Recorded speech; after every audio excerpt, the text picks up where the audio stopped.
if we do start making money off of this, I was thinking you had talked about buying us like cameras and stuff, but what Yeah. if you also got us all like VTuber avatars? Yes. That would be so I great. agree. I would actually love that, actually. Call Terrence. Oh man, I was gonna call Terrence. What's the point? We will all have each other's VTuber avatars. So I mean, we make can it all just be maximally Terrence. confusing. I Or- we're all Terrence. Silas's coin. I was gonna say I want a VTuber okay. of Sean. Of me, of my Yeah, icon. like a yeah. a VTuber version of you.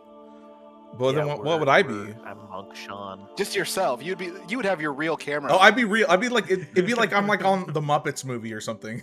Like Yeah, I'm real, but exactly. everyone else is Yeah. a Muppet. Okay, I understand. I get this now. All right, I'm Yeah. starting to get it. We will start with a summary of last session because a lot happened last session. The title of that session was "A Tuna Meltdown."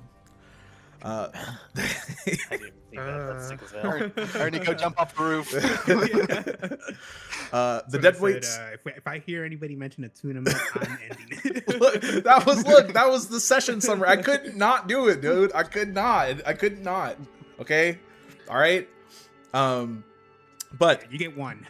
all right, cool.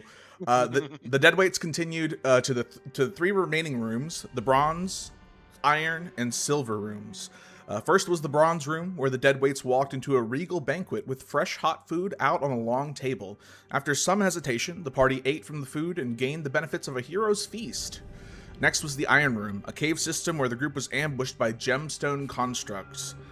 Making quick work of their attackers, the Deadweights decided to take a long rest, bringing the now conscious Halfling Braithwaite to the main room to recoup and recover. During the long rest, Chiefs, they made quick work of me. I mean, you lit, but did you die? During the long rest, some members of the party confided in their allies and made agreements to help each other in their personal endeavors. Silas also mentioned his brief encounter with some wooden humanoid figure that he made a deal with to come back to life. At the end of the long rest, Thul's meditation led to the conjuration of his many Goliath ancestors. One of which spoke to him. She mentioned that Thul and his companions have set events in motion that cannot be undone, but to trust in their fate. Finally, the Deadweights entered the Silver Room, a strange, fey-like area with a gargantuan purple plant. This plant began to speak to them, mentioning that it was the Guardian of the Guardian. The party then answered some riddles with ease, and the plant let them on their way. With all the rooms completed, the obsidian obelisk in the main room began to brighten with runic sigils.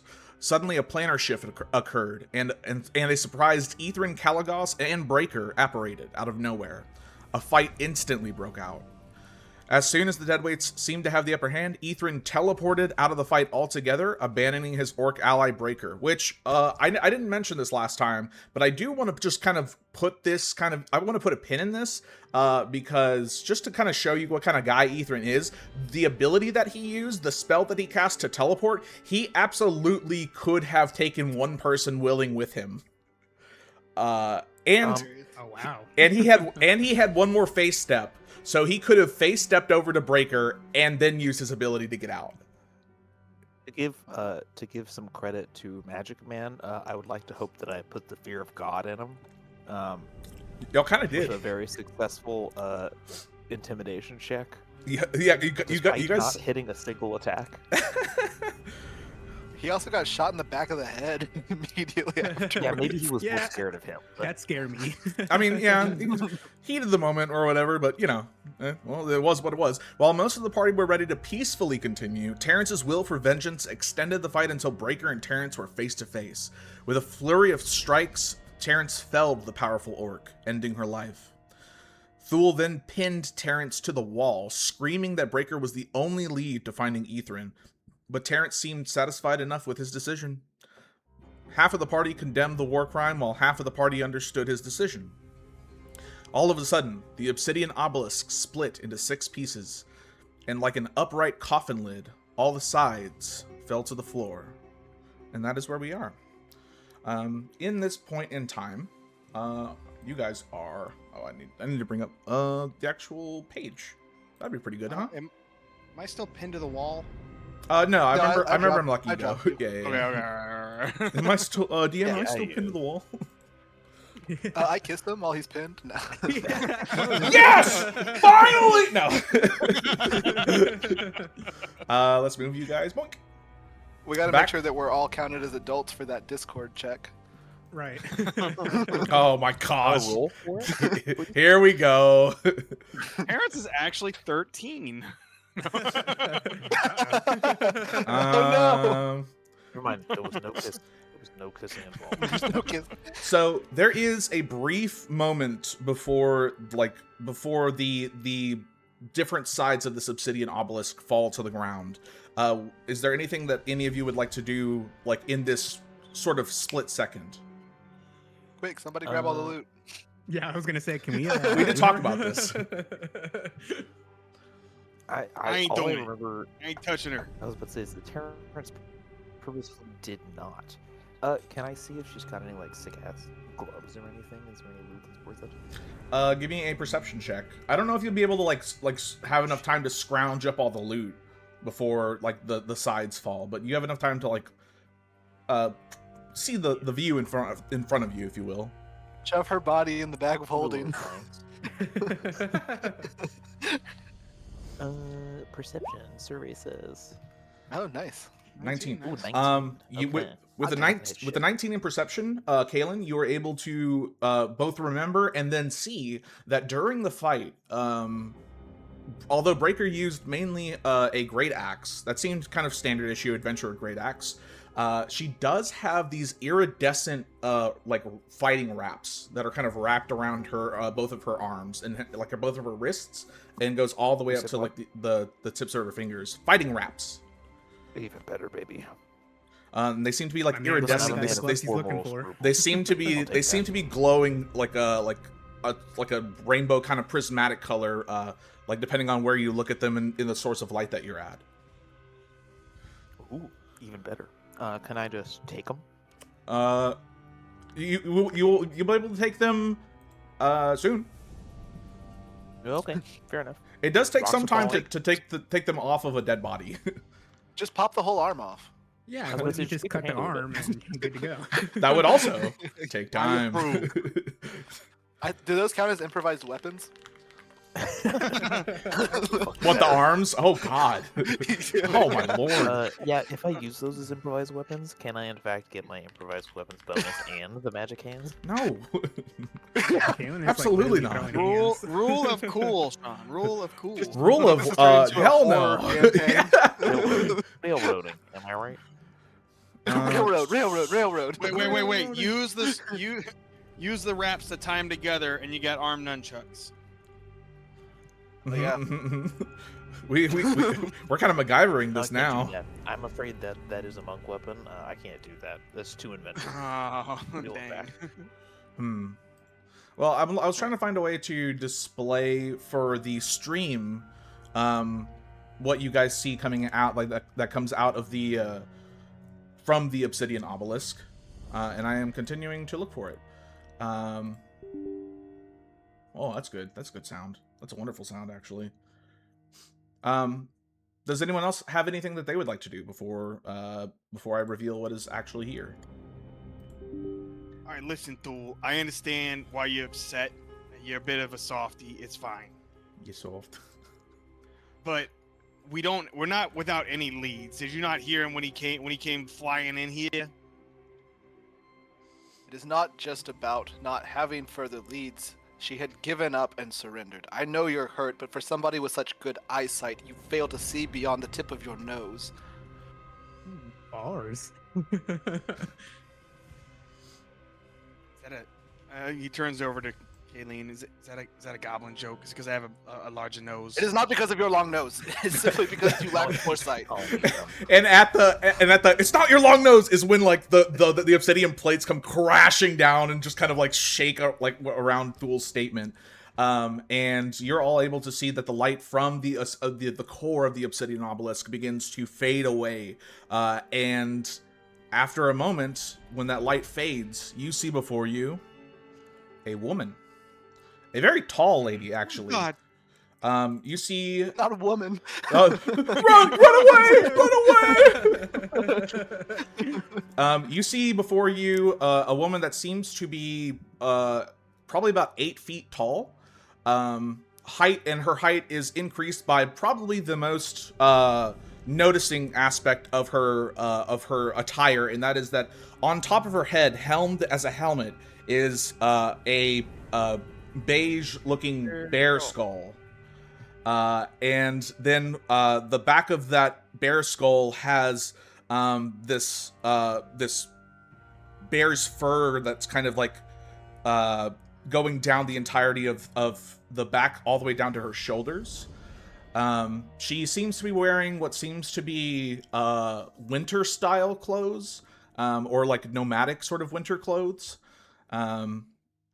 She does not seem to have any like armor on her. However, she is armed in the sense that she has what seems to be a beautiful sapphire greatsword on her back, sheathed, and then another greatsword that seems to be on its side. Hey, welcome on in. Sorry, I didn't see that. Cool. Yeah. Wait, And hold then on. Is she wearing Jake?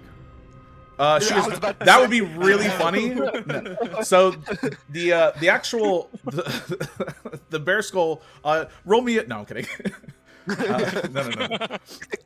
That'd be crazy though. That's where he's been. I almost said. So that's where Jake's character. That's what happened to Jake's character. And Jake, I'd like you to now introduce. No, kidding. Nice. So this person seems to be just kind of standing still for a moment, and then their body like slowly tips forward, and that is when you realize that this person is unconscious. And they like fall off of the platform that held the obsidian obelisk and just slam face first into the floor. Okay, all right. That's rough, buddy. Never mind then. I had a roll She lined stuck up. the landing. What'd you have a roll for? Can I point and laugh? That's a free action. Hell yeah. Performance check. Performance check 13. Yes, to pretend to try to go. Yeah. Yeah. Terrence dives to try to catch her, but he was too far away. He couldn't make it. All right. I mean, it was a valiant effort. Alien fully believes him. But let me see if I can post a reference picture of the individual that you see. Hopefully this works. Boink. If it's just Jake and Drag, I'm gonna laugh. That would be so funny if it was Jake. It is not Jake. It is this lady. Oh, she big. Well, I mean, Massive, really. Hey, where's the picture? In the scheduling? it is in on Roll20. roll. No, yeah, it's on Roll20. Okay, I'm assuming. And then It's actually very funny that you shit. asked. Yeah, it's funny that you asked that because it takes up the entire screen. Takes up the entire thing. Where is it? Where'd it go? Where's the Leo Sean? Hey, that was you, buddy. I know. I'm making fun of myself. It's fine. It's allowed. Oh my god, it's so good. Like, okay, this body has now like fallen, and the second greatsword that was on her side is sheathed, but seems to be not attached to her attire. So it like she lands with a thud, and then this massive greatsword just like lands on the ground. What would you all like to do? Yeah. Well, I mean, I'm Well, assuming now we're I- gonna go check on her. Yeah. Can we loot her? Yeah, like I think that I would kind of look at Diaga and say like, can we check if, or like, help me check if she's okay, and then like run over to her Oh my gosh. with And- Diaga. Yeah, and Diaga starts like booking it over there with you. Oh, she still has her brightness thing. That's fine. As Thule and Diaga start booking it over, Diaga like stops kind of about 20 feet away, and just freezes. But while that's happening, the fellas that are not immediately rushing over, I'm guessing that Yeah. one or two of you are going to now want to loot the body of Breaker. Let me move myself. I'm on the me the ground. hand, Ralph. Like here, I dove. Okay. I Okay. dove. Yeah, on the no. Yeah. Wait, so I do like the idea of the other members of the party being like, huh, anyway. Yeah, right. Like- They'll take. That was strange. Let's see what's in the pockets. I mean, that's Feeling- Deadweights for you. Seeing Terrence's true bravery and fully believing this, I was gonna look and a little tear is gonna fall out of his eye. He's gonna be like, "Wow, what a good guy," and then he's gonna go back to looting a dead body. Anywho. These gloves were shiny. Yeah. Let me see, where is the stuff? Okay. So we will do the loot first, and then we will get back to Thule and Diaga and the heroic Terrence. First and foremost, when you guys loot Breaker's body, there is the stuff on her person, and as well as a satchel that seems to be kind of filled to the brim with stuff. It does not seem to be a bag of holding, unfortunately. Mhm. But it looks like stuff that did not belong to her. It looks like stuff that belonged to Ethrin. As in, or she likes to read. I don't know. You find within the bag a total of 400 gold, a grimoire of some sort, and a necklace with a small gem as a pendant. Mhm. And then on First things first, I have an yeah. important question. Can I write Ethrin is a bitch on the grimoire? can you On the Just on the grimoire. inside note. Just open like, open up open a it. random grimoire and you're right. Yeah, I mean, I was gonna ask to like thumb through the grimoire, but sure, yeah, we can go with that. I mean, I'd like to think that both of you were like you're one of you's holding one side of the book, the other you's holding the other side of the book, and like while Silas is flipping through it, Kaelin is still on the first page writing Ethrin. But additionally, Breaker on her own person had 100 gold. She has 500 gold total. She has the iridescent wraps that were on her arms. And then she seems to have a necklace that has a ornate looking golden and ruby looking heart as a pendant. And then lastly, she has a bracelet that does not fit her. Like, she seems to be decently color coordinated, but this bracelet that's on her wrist seems to be a like a dark gray and deep purple and deep blue kind of swirling colors around it.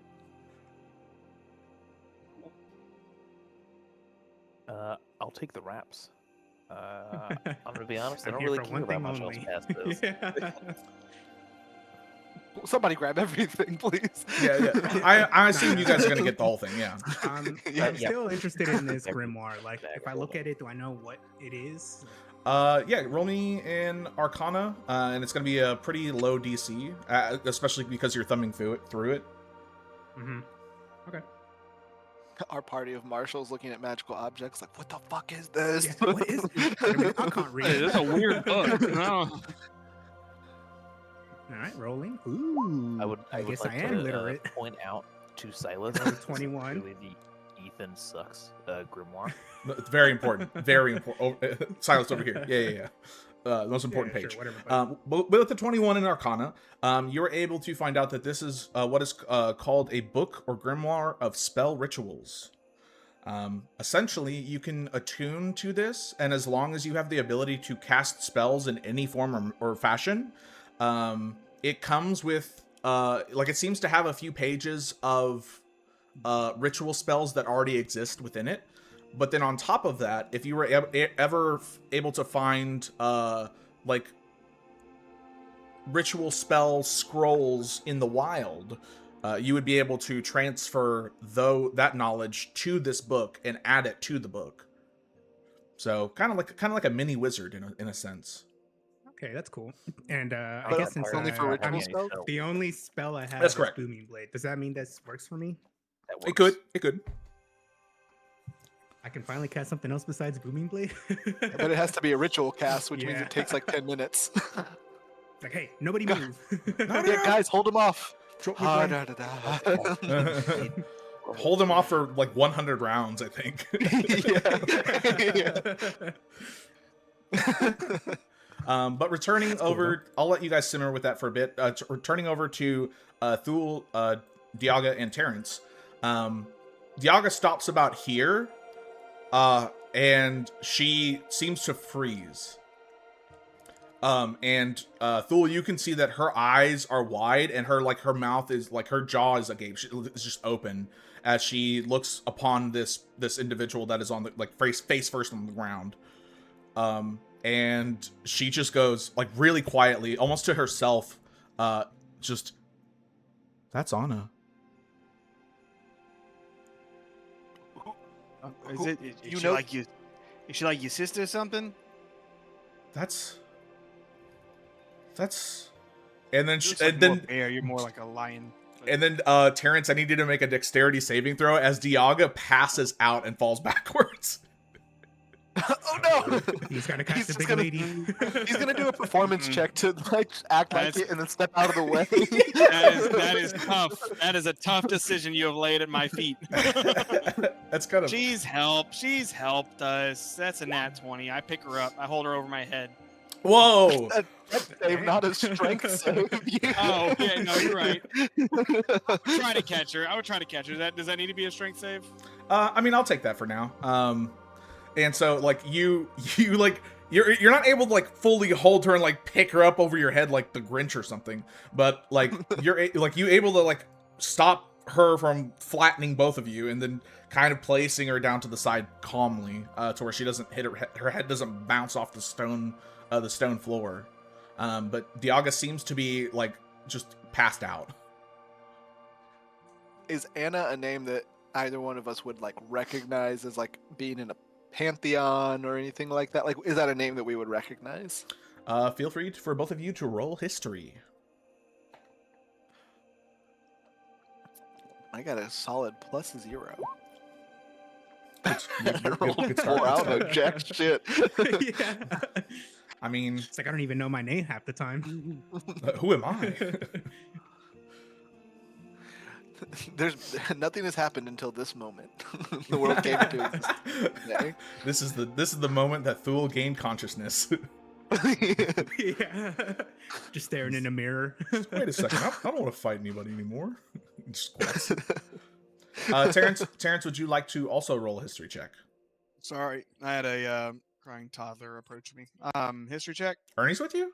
Hey, oh, hold on. It's 14. I'm kidding. So with a 14 history, how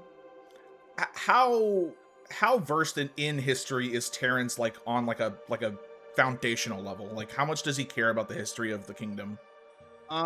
He likes to think he can tell when the people he robbed as valuables seemed old. He cares about history because of Antiques Roadshow. Yeah. In that case, with a 14, the name Anna sounds familiar, and the image that you see before you, the person that you see before you, is kind of almost on the tip of your tongue kind of feel, but you're not exactly sure. You're fairly certain this is someone important. But that seems to be the extent. Is this Mr. Mustache's wife? Braithwaite? No. You're right. My bad. Captain Mustache. You hear You Braithwaite might go, not have been huh? there, Jeff. Were you not? I might. Was the other one Oh, there? I wasn't here when y'all talked to the captain of the guard. Yeah. His wife is very much dead, but Okay. Terrence is that he can remember her a little bit, so he assumes it must have just been his wife. Oh, Yeah, They look so nothing alike. I think Thule is just gonna try to check. Seeing Diaga is passed out, I think Thule is gonna try to check to see if this person is still alive on his own. Okay, give me that good old medicine check. I would also like to medicine check Diaga while I'm nearby. If that's okay. I'm down. Oh damn! I rolled a Gonna slap her. 19. Alrighty. With a dirty 20, we'll start with Thule. With a dirty 20, you can tell that this person is not only alive, but they are starting to wake up now. But it is a slow wake up process. And then with a 10, Terrence, you're able to surmise that Diaga like fainted out of just kind of like a sense of shock. But it seems to be just kind of like something that'll pass fairly I shortly. give her a little smack. She's like, she starts to like slowly come to, and then this Anna individual. And now that you're closer, Thule, you can tell, I mean, of course, by her height, but also by her very pale skin complexion and a couple of, like, sort of nomadic or tribal pieces of jewelry on her winter-like clothes, that this is most definitely a Goliath. Like a regular Goliath or a giant? A regular Goliath. Okay. Okay. She's just large. She tall girl. And she will start to come to a bit faster than Diaga does, and just start to push herself up from the ground, and then look up at you, Thule, who's like who's nearby, and this Anna individual goes, "Oh, hello," and then she like continues to stand up. Yeah. I'm gonna reply in giant, like sister in like the brethren sort of way. Like, Right. Do you need help, sister? And she almost kind of like double takes at you speaking giant, and then kind of like looks you over, and then just kind of, oh hey, and she replies in giant, like, oh, I'm fine, thank you, I appreciate it. Let me, and she starts to stand up, and you do realize that the giant that she spoke is not not modern day giant speech. It's set like, if you were to translate it to English, it would sound almost kind of like ye olde. Yeah, she's speaking like old giant. Yeah. Are y'all good? Y'all keep grunting a lot. We're speaking the mother tongue, Terrence. That didn't sound like goblin. Nice. Not yours. Not yours. Anna stands up to her full height of 8 feet, and then looks down and sees that one of her great swords is at her side. She goes down and picks it up, and then places it on her, like she basically puts it on her side, kind of like you would a long sword. And Thule, you're close enough to notice, and Terrence, you as well, that this Anna individual seems to have like these beige medicine wraps. You cut out, or did my mic cut, or my headset cut out? No, he's good. It might have been Can't hear your any of headset. y'all. All right. Memento. All right. That she has like the wrappings that seem that wrap around her head in a way that it covers her left eye entirely. I can hear again. Hello. Welcome back. Bonjour. And she will just kind of like look around, and she like looks up in the area, and then she says, this time in common, "What is this place?" Lady, we you were the don't one in fully- here. Yeah, Why we are we don't in a fully rock? know. You came out of the obsidian crystal in the middle of this room. Also, we probably ought to let your husband know you're alive. My husband. I do And not she- think that this is the wife of that man. She you say that, and Anna goes, "My husband," and her eye her eye goes big, and she like reaches behind her and immediately grabs her greatsword that's on her back, and then as soon as she feels that she can grip the handle, she like takes a sigh of relief and just kind of like puts her hand down. I'm not exactly sure what you speak of exactly. I don't know. You Forgive my- seemed real defensive when I said husband. I'm sorry. Who all are you? I'm Thule. And these are my compatriots, Terrence, Kayleen, and Silas. I'd y'all do I'd like to leave. imagine And that like, Diaga. she And just Diaga. woke up And Diaga. and she sees me and Kaylin fucking looting a body. Robbing a dead person. You do notice that she like looks over at the two of you, kind of doing what you're doing over there, and just kind of, what happened here? That There was a lady sucks a whole lot. Yeah, there was a fight, and we won. The more pressing question is, our friend here, who's on the ground, said that your name is Anna. Is she right? Oh, my apologies. It's good that someone knows me of a sort. I am Anna Guardian Caligresh. It is a pleasure to make your acquaintance. And she kind of Diaga up gives yet? a bow. You like look down to see if Diaga's up, and she's just kind of like Diaga's like almost like frozen, like sleep paralysis, laying on the ground, just like looking at the conversation. Smack her Little again. tired. Ah. A little sleepy. What? I'm gonna- Stop! And Diaga starts like slapping back. Wake up! Sister, I couldn't help but notice that your giant is much older than what we speak today. Do you have like 0 manas? Yeah, Kayleen didn't really understand except the older part, and he would like to say, you can't just call a woman old. No, it is not. It's not just a generation old. It is significantly old. What years do you come from? Oh God.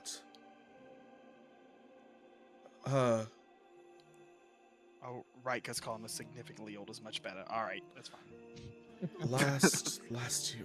First and foremost, before anything else, I mean, you aren't attacking me, so I assume you're not here to kill me. We are actually only trying to get out of here. Oh, I see. Do you have any valuables?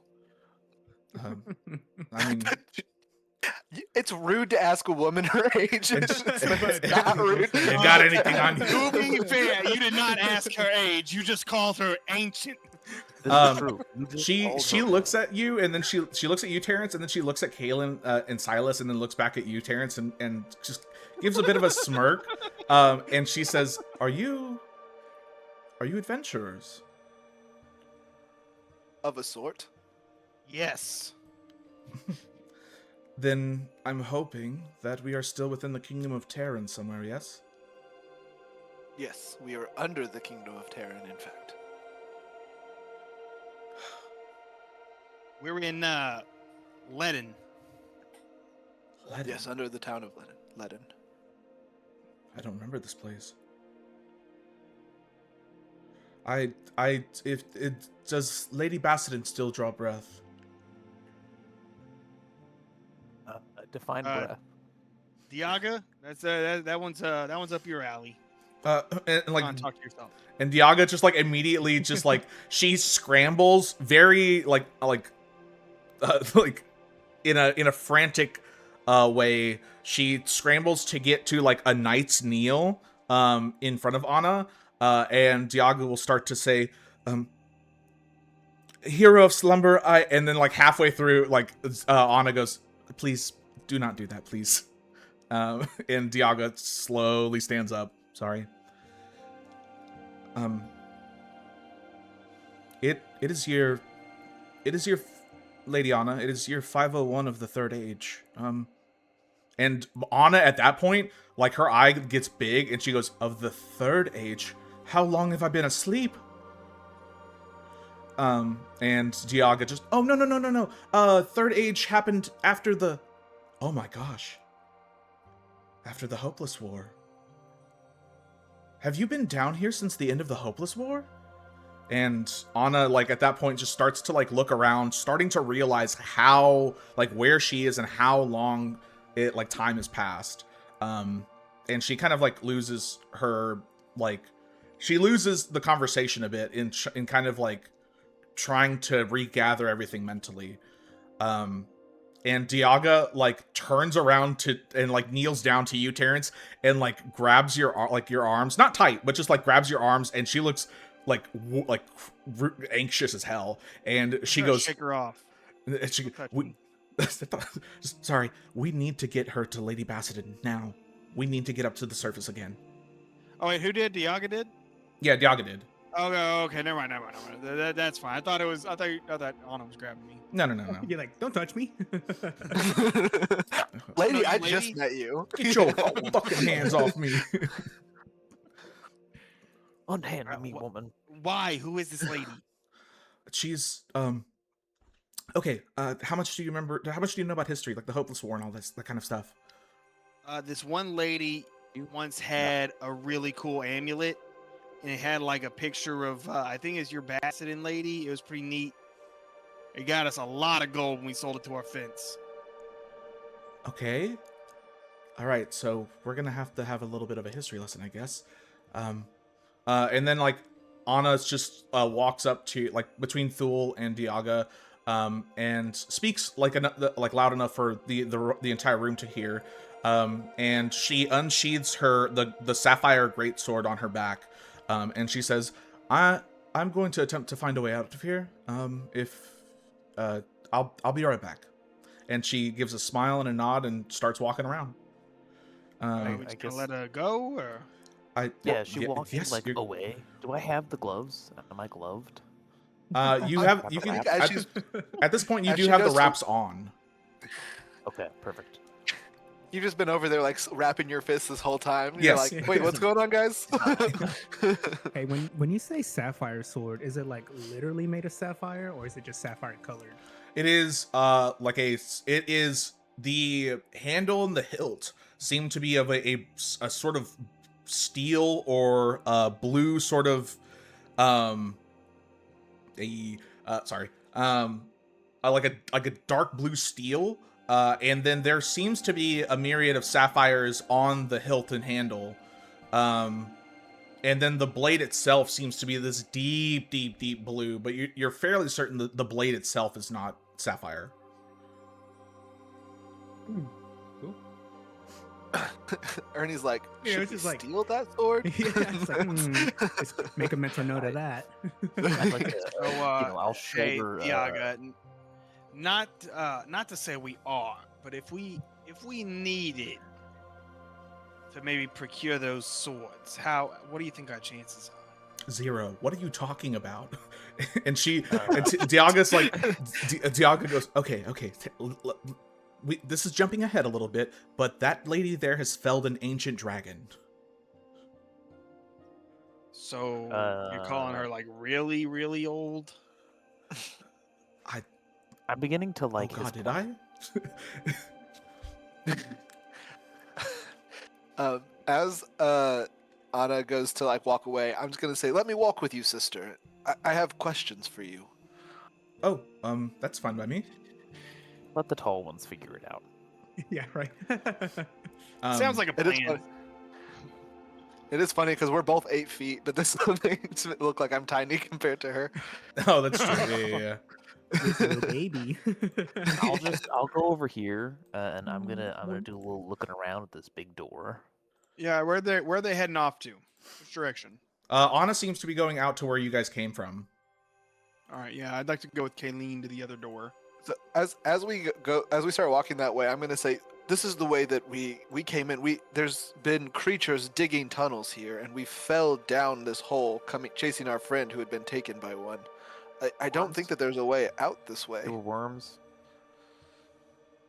And she like looks out far into the darkness and just, well, only one way to find out, I suppose. I'd like to see it for myself, even though you've already gone through. Is that okay? Yeah, I'll accompany you. Well, thank you, Thule. Thule, correct? Yes, Thule Irontear. A pleasure. And she'll start to walk with you, and then Diaga will kind of like meet up with you guys over here. And as you guys inspect the door, and Diaga just kind of like, her energy seems to be, I mean, technically Diaga is like bloodied right now, but she seems to be kind of like piped up on energy and anxiety. And she says, okay, while you guys are figuring this out, can I give a little bit of a history story, please? This is kind of important.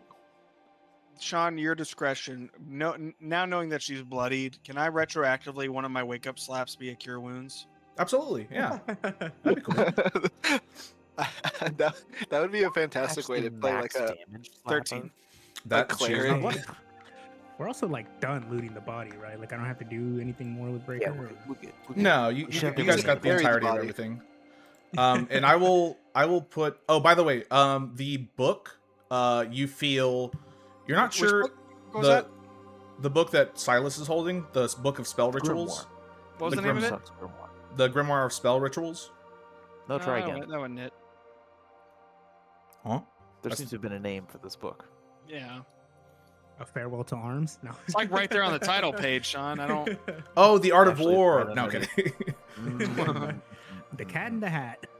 Are you trying to make me say like Elementor Colossal Downfall or something? I don't know. No. I very purposely What was wrote it? a What was it? name Box? The Ethan is underneath. a little bitch boy box. Oh, Ethan yes. is a Right. book. Yes, that's correct. It is now Ethrin's little bitch book of spell rituals.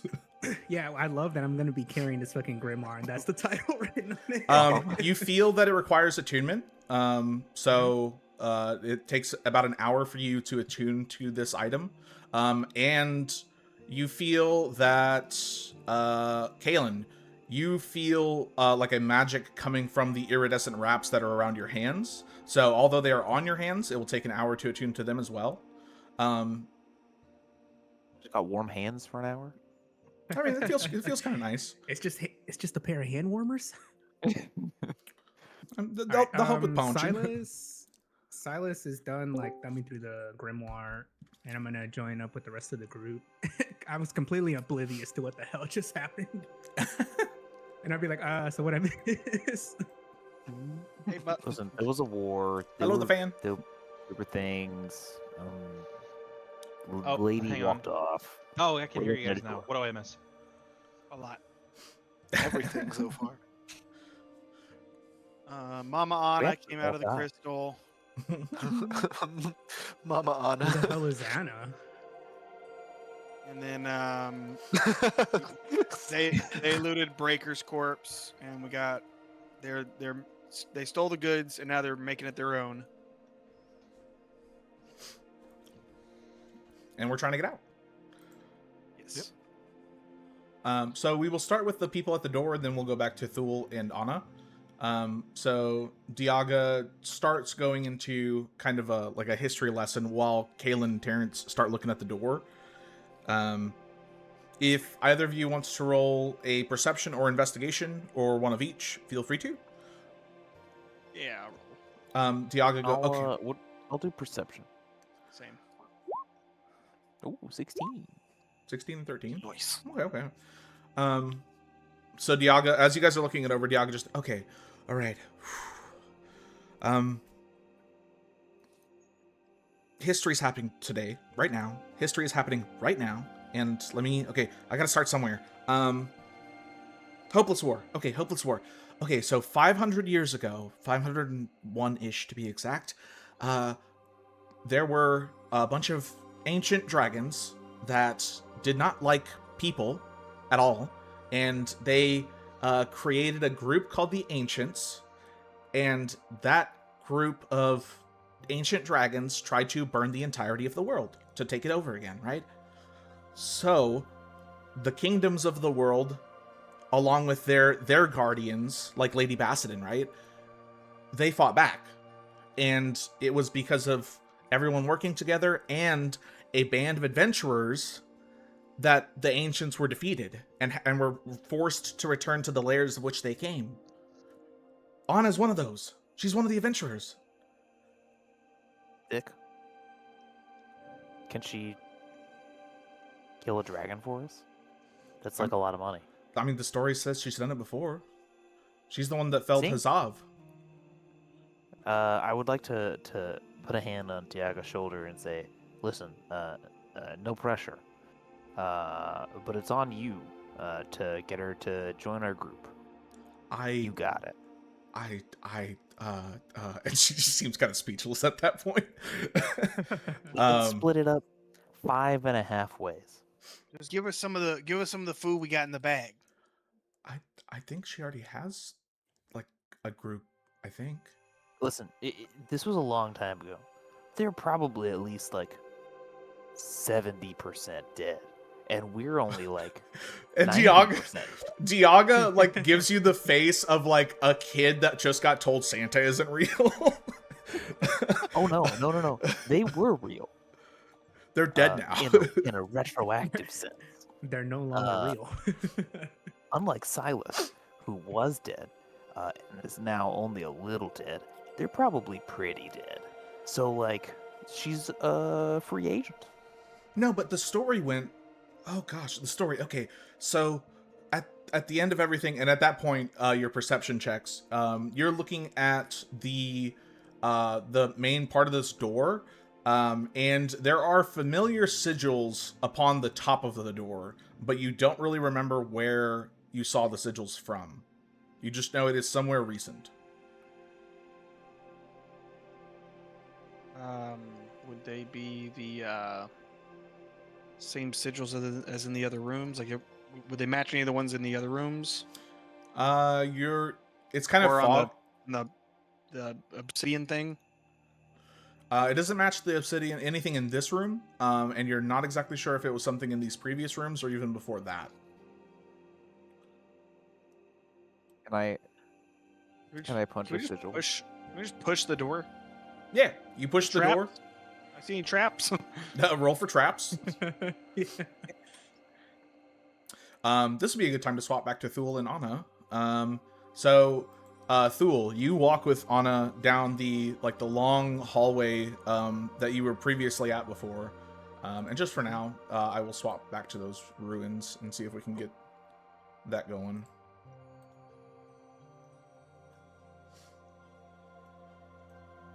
Screen is a lie. I'm not there. I'm not. You're lying. Yeah, they're in spirit. Boink. Nope, not even that. Yeah, I'm 100% not involved in this. 100% that bitch. I'm in every conversation. Thule, you said, well, I guess Anna does say, so you have questions? To be fair, I also have a lot of questions. Yes, I would imagine. I'm mostly curious what the last moments you remember are, since you've been asleep for so long. Like, what do you remember? What led to you being in this situation? And she kind of slows her walk. She doesn't stop, but she kind of slows her pace. And she says, I remember great fires. Oh, wait, the Battle of the Terran. And she kind of starts to start to sort of stutter and lag in the realization of memory starting to slowly come back.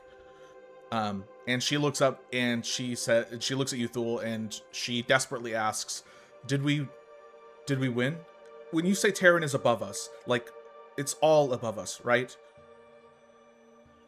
Yes, the kingdom of Terran has been prospering for 500 years. And you can see that she almost she tries to holds her composure, but a single tear starts to go down her eye, and she smiles and just, so we did win. Oh my gosh, we did win. Are there any other of my group, my party? Do you know? To be fair, I'm not the most informed or educated man in terms of history that happened such long ago, but I don't know of anybody from back then who's still around, barring you, who I've just met. Oh. Well, it's something we'll talk about with Lady Bassadin. And she continues to walk. And she starts to see, eventually you get, I'll kind of scooch her over here. Eventually, sure. No, we have to make them watch us slowly crawl across the screen. It's the immersion. I'm going to put Diaga here just because she's emitting a light that lets us see, so. Sure. And Anna gets here and starts to see the statues. And she goes, and she's immediately like, "Oh, wart statues. Did you all interact with these yet?" Yeah, one spoke to us and then they attacked us and we destroyed them. Ah, yeah. So these are set up in a way that have a passphrase, and if you say the right passphrase, then it unlocks something. Hopefully, This our one way said out. something about This one said something about a guardian in the east. And I'm fairly certain I mentioned it at one point last session, but one of you noticed when you came back out here that the statues were not in the same place that you felled them. And now that you're approaching them with Onathul, you can see that all the statues are not only where they were, like in different places, they're back on their pedestals and they are like fully like returned to their former selves. It's as if that like the fight never happened. Though these were crushed on the ground. It seems that they've reformed themselves. Yeah, it's a sort of security mechanism, I suppose. Let's see what happens. And she walks up to the Lady Bassadin one, and kind of waits for a moment, and then the Lady Bassadin's statue eyes glow red, and it says in Giant, "I am a stranger traveling from the east, seeking that which is lost." And then in Giant, Anna replies, "I am a stranger traveling from the west. It is I who you seek." And at that point, the lights dim, and then like you hear this rumbling in the other room, to which those of you that are at the door, Oh no. in kind of Uh-oh.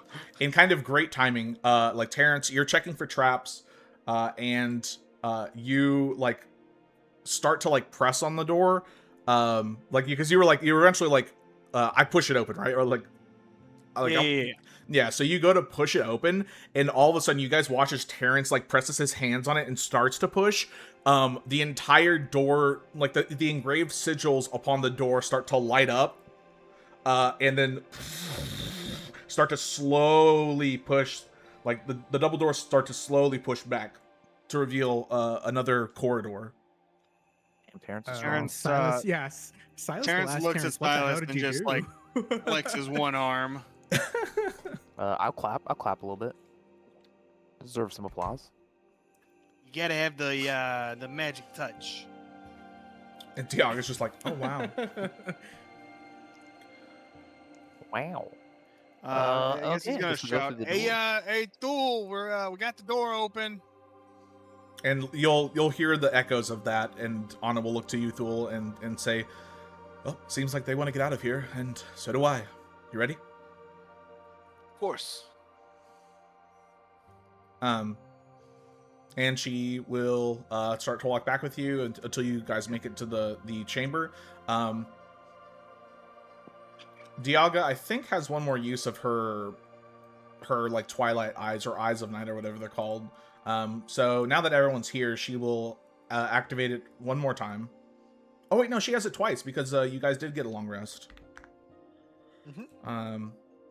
So she uses her ability to give everyone 300 feet of dark vision.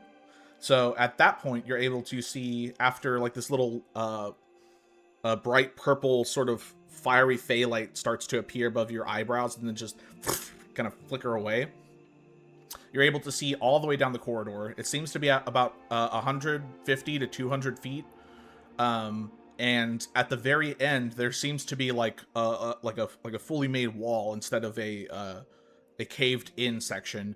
And at the end of the corridor seems to be a large, probably about a 20 to 30 foot radius, circular platform of stone.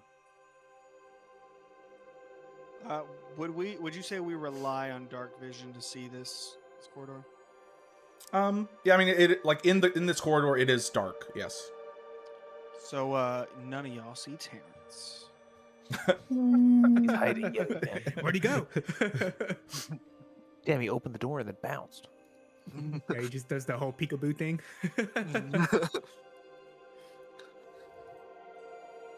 And I'm assuming we all kind of traveled down the hall. Uh-huh. okay, as you all continue to traverse,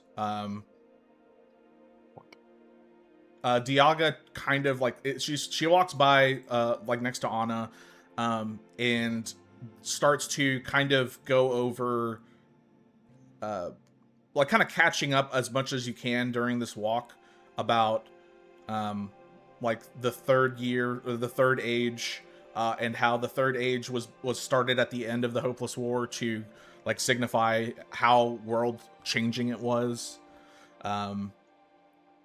And that the stories were told that the adventurers that helped fend off the ancients all suffered grievous wounds, as did the dragons. And so the adventurers were then put into, the stories say that the adventurers were put into a stasis of some kind to survive these grievous wounds. And this titled them the Heroes of Slumber. And eventually you guys get to the platform, and as soon as you guys start to step on it, the platform kind of like levitates up for like about like a foot or two off the ground. And once everyone gets on it, there's a few moments of hesitation, and then this platform starts to just like float up, and it seems to be that like you look up and you can see with the 300-foot night vision, you can see that you are now in like this cylindrical, like man-made sort of tunnel system of some sorts, or like a sort of like an elevator shift, if you will, of this stone platform just slowly rising to the top. Whoa, guys, this stone platform is elevating us. What should we call it? An upperer. Yeah, we called it the Uppy Downs.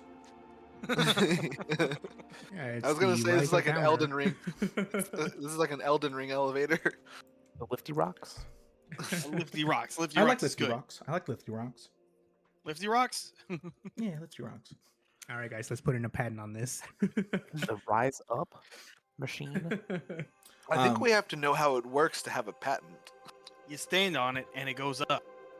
Are there I patents can't in argue this with world? Terrence here. Please give me the legal Yeah. structure, Sean. The There are legal and indeed economic there are structure of indeed this patents world. in the Kingdom of Terran. There are indeed patents. Right, Oh, yeah, now patents with and patents. Jesus Christ, our savior. Jesus Christ the fish. Yeah, right.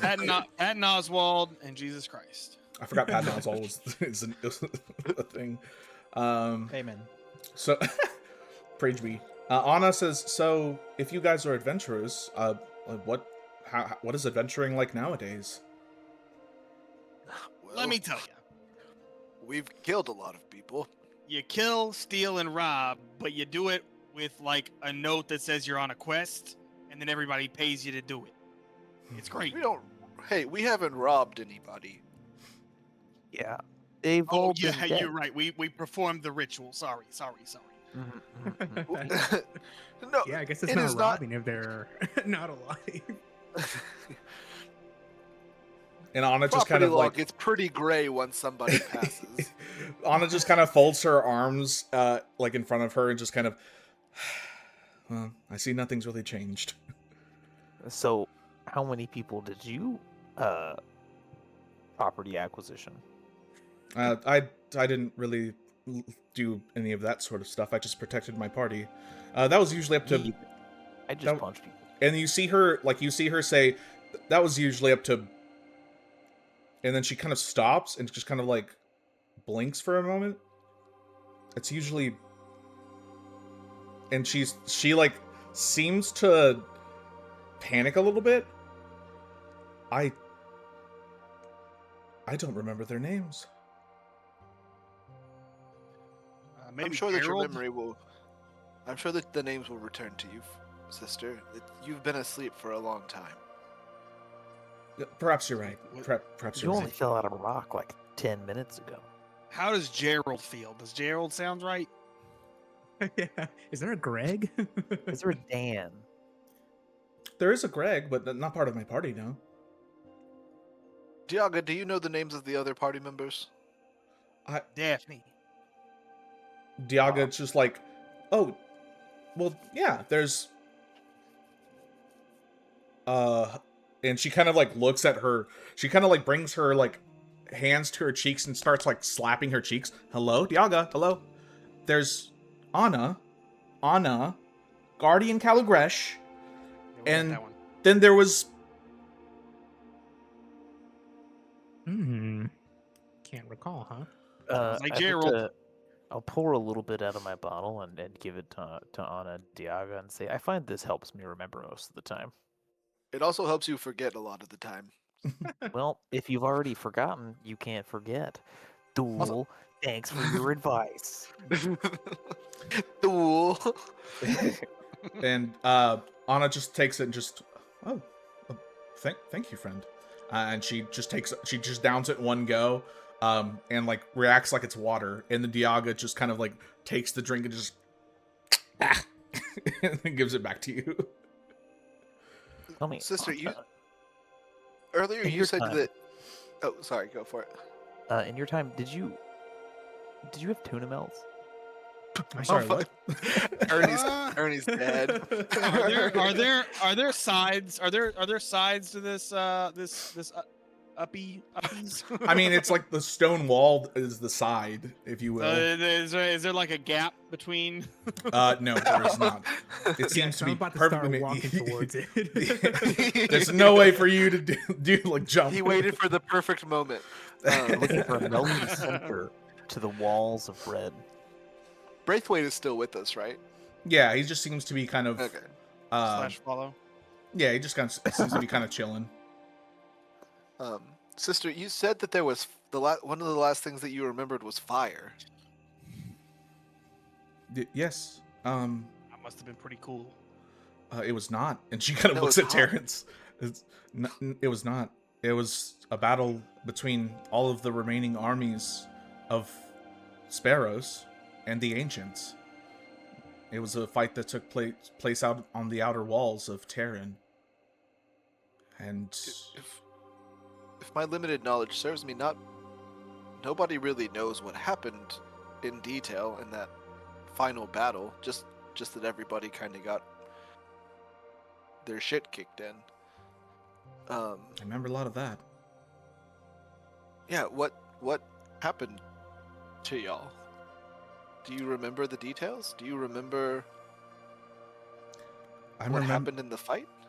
I remember spells. I remember soldiers from Preval, from Terran, from Inferm, from Kenavar, from Runenheim.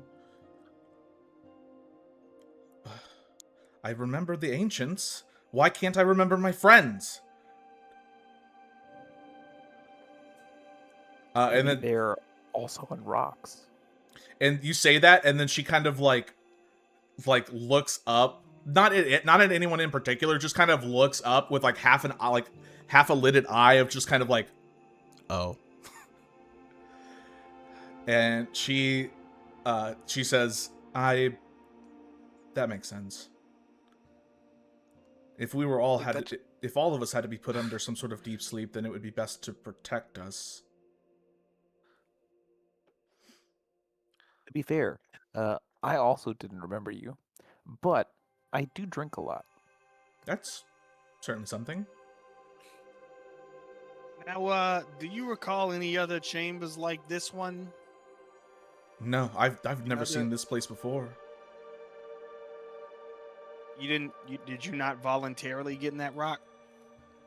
No, the last thing I remember was I felled Hazov on the field of battle. And then I was using my last sprint to take a strike at Farus. And then nothing. Hey, Diaga, do those names mean anything to you? What? Of course they mean something to me. They're the ancients. Oh, those Yeah, guys. but Diago, we get it, but could you explain for everybody else? Please do. Could you explain for honest sake? Yeah. Okay, well, first I'll do a little history lesson, but can we? I want to go up to the surface. I want a bath. I want a bar. I want beer. Like I want mead. I'll take a shot. I don't know. We are on the elevator. can We're do just the kind of last She waiting. wants booze. What? I can do the last part. We are on the Full shots uppies. for everybody. This is a lot going on today, and I don't think it's gonna slow down. And as she says that, you all start to feel like dirt kind of slowly tapping your head, and Rocks fall, everyone dies. you look up as this fissure in the ceiling starts to open up, and you can start to see the sky, and you all eventually come up to essentially you're not within the town of Ledden, but you are you can see it in the slight distance. You seem to be on like a small hill of sorts, and the platform stops at the top perfectly. It seems to be like a plateaued hill, and it about probably like a mile or maybe half a mile away is the town of Ledden. You can tell with all of the massive bored holes in the ground. And Anna, just what happened here? was This the is big, caused by those creatures. Yeah, the big animals that were digging up. There were some worms. They were My not friend insists worm shaped. they had legs.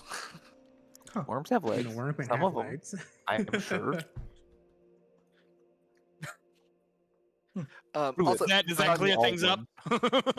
real Not- fast, not particularly, no. like based off of like where we are and like where we like came from, like could we tell if like that room with the stone obelisk in the middle of it, if that would be like kind of under the town proper, like based off of how we walked, yeah, I guess based off of what we know of the layout. give me either a survival check or a investigation check.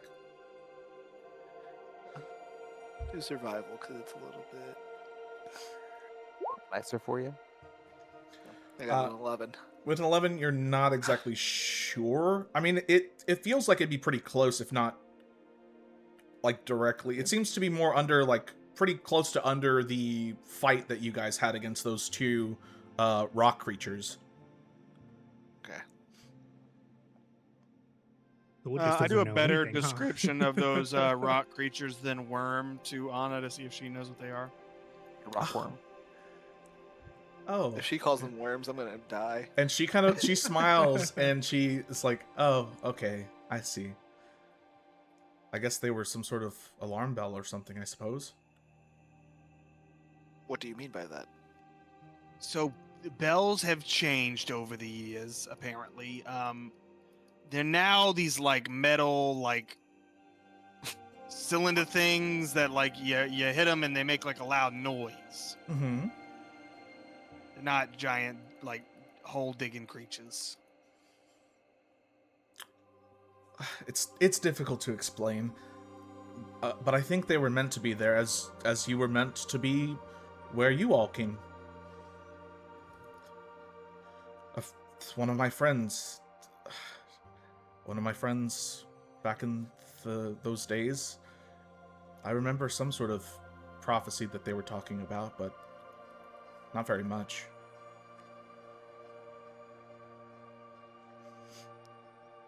Well, So now that we got you out of there, are they gonna stop digging up all these holes? I'd certainly hope so. If not, I can give a talking to whatever they are. did you just reference the movie Holes? I did. I would like to say. I'm please- tired of this, please Terrence. That's too damn bad. Please add that I would like to say I apologize for kicking what is possibly one of your friend's worms to death. My bad. I don't think it belonged to. This is gonna be frustrating. I don't think it belonged to my Let's friend. just call him Gerald. I'm fairly certain it's not Gerald Gerald, it is. but sure. You're really stuck on this Gerald name. I had a cousin named Gerald. Well, that's what he would use with you commoners. His real name was. Oh, just rolls right off the tongue. It really rolls out of the throat. I guess maybe we go find a little tavern, Back- find a little bar. yeah. I think. Yeah. Go Yeah. back into the town of We'll find Leaden. somewhere. Yep. Okay. Yeah. So you all We are go. heroes there. Actually, yeah. We should probably go talk to Ma. Or I'll say this in character. We should probably go talk to Ma just to check in on her for one, but also, she was one of the people that thought that those worms were actually good.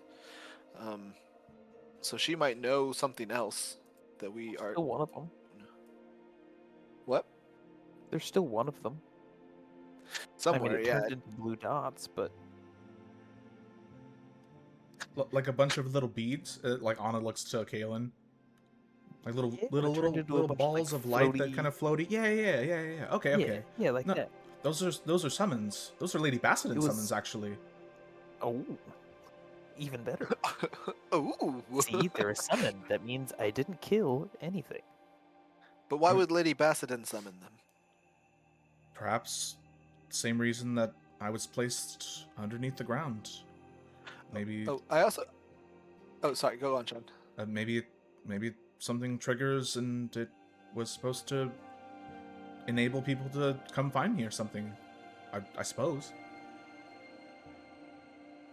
I have a quick question, just Mhm. for clarity on like what we know. So I know that we've all looked at like the world map for Sparrows, but we've never gone outside the Kingdom of Terran. Like it's a pretty self-contained thing. Like nobody really goes outside the kingdom, right? Correct. So, yeah, for as long as you've lived, you've known that the Kingdom of Terran makes it kind of like not only is it against the law to breach the outer walls to leave outside, but you've been told that that outside the Kingdom of Terran is a wild, chaotic, and dangerous landscape that the Earth has sort of like reclaimed. Yeah. So do we know? So she listed off like Preval and Farum, Runenheim. Do we know of those places, or like, are those like, are there's like, is Well- it kind of like ancient history that those places exist, but like we don't know if they are still there or not? Like, do we know the state of those places? Give me that good old history check. Yeah. I guess I was kind of asking. I'll give you the history check. But I was also wondering, like, is it known by people? Like, is it that common they're- knowledge? With the 16, absolutely. I mean, if you don't really look into your history, then you probably wouldn't know nor care. But with the 16 history, like those, she listed off a lot of like a decent amount of kingdoms, and they did exist. You haven't really. The Kingdom of Terran has been recovering for 500 years, like rebuilding the outer wall and like restructuring like everything within. And So there's like no contact or anything between these It seems kingdoms. from your understanding, correct. Yeah. But they So are we they really all don't- were kingdoms at the time. Right. So we know of them, but we don't know like their current state or anything like that. Correct. Cool. Just wanted to check. Yeah. Now, Kayleen, when you were talking about the orbs, did the one that we killed go into orbs, or is he talking about the one that dragged him down? I'm talking about the one that dragged me down. To be fair, the one that I killed, not killed, it is a spirit. It cannot die. So My for the hands. spirit that you killed, clean. we know about that Uh, one. Now, for the it other just one, fell down a big hole. Anna, if it turns into all those like orbs, would you say it's gone after that point? Oh yeah. Once a summon like that is defeated, it dissipates. So, well, even if it wasn't defeated, okay, all right, cool. So I guess that means we turn in this bounty because we stopped the souls from being done. Yes. That's a good point. Oh, we're definitely getting that yes. bounty. Braithwaite, we did it. And he's just like, thank God. To be fair, I don't even really want to, like, I don't even know what's going on. I just want to get back home. Like, I don't. How's the noggin? And he kind of just puts his hand up to it. Briefly, you might want to seek medical Still there? attention. 'Cause that could Or a hat that could shop. lead to you could have like a blood clot that makes it burst in your brain. You probably need to get like checked out by somebody professional. I feel like my head's gonna burst just hearing all this stuff about 500 years ago and wars and whatnot. I just want to go home. I just want to. Never mind. Go and rest, friend. And you guys start to walk back into Ledin, and immediately, there are a lot of people outside, and they seem to be like crowding like the street, like the main street of Ledin. Do they seem as we angry or approach- happy? I'd like to make us like. I'd like to rub some dirt on my clothes, like make sure we look extra dirty, Interesting. like on the ground. I mean, might we already be dirty? We have to be covered quite. in like blood. Yeah, I'd imagine blood we're and- definitely just look beat the fuck up. Terrence just out of nowhere, we're already covered in blood and grit. still And he just just starts rubbing dirt rubbing on more dirt on himself. Hey, your boy's full health. I mean, he has to. He has to look kind of rough. I don't. He's like punching himself in the face to give himself some more bruising. Headbutt a tree. But He's like, "How do I look? You look terrible." Perfect. Perfect. and at some point, you see that in the crowd, I mean, it seems to be people that are sort of, like, it seems to be a raucous cheering that seems to be going on.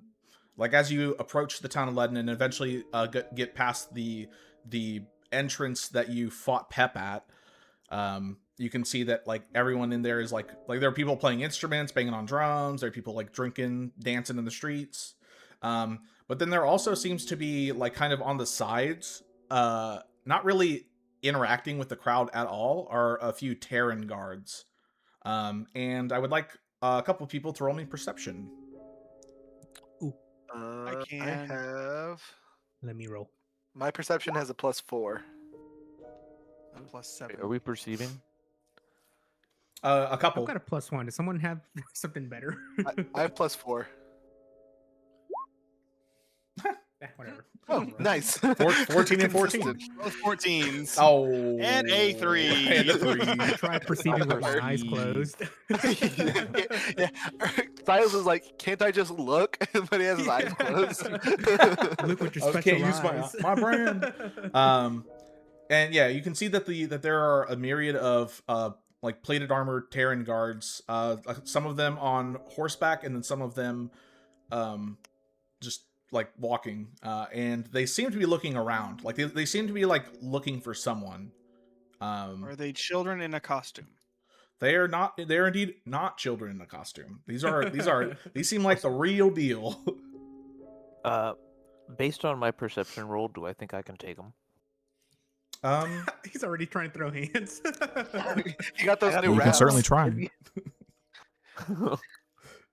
Well, boys, it looks like No. we have to throw those masks on. Evil campaign. Let's go. Yeah, that's fucking I mean, these are the guys we gotta turn our bounty into, anyways. That's true.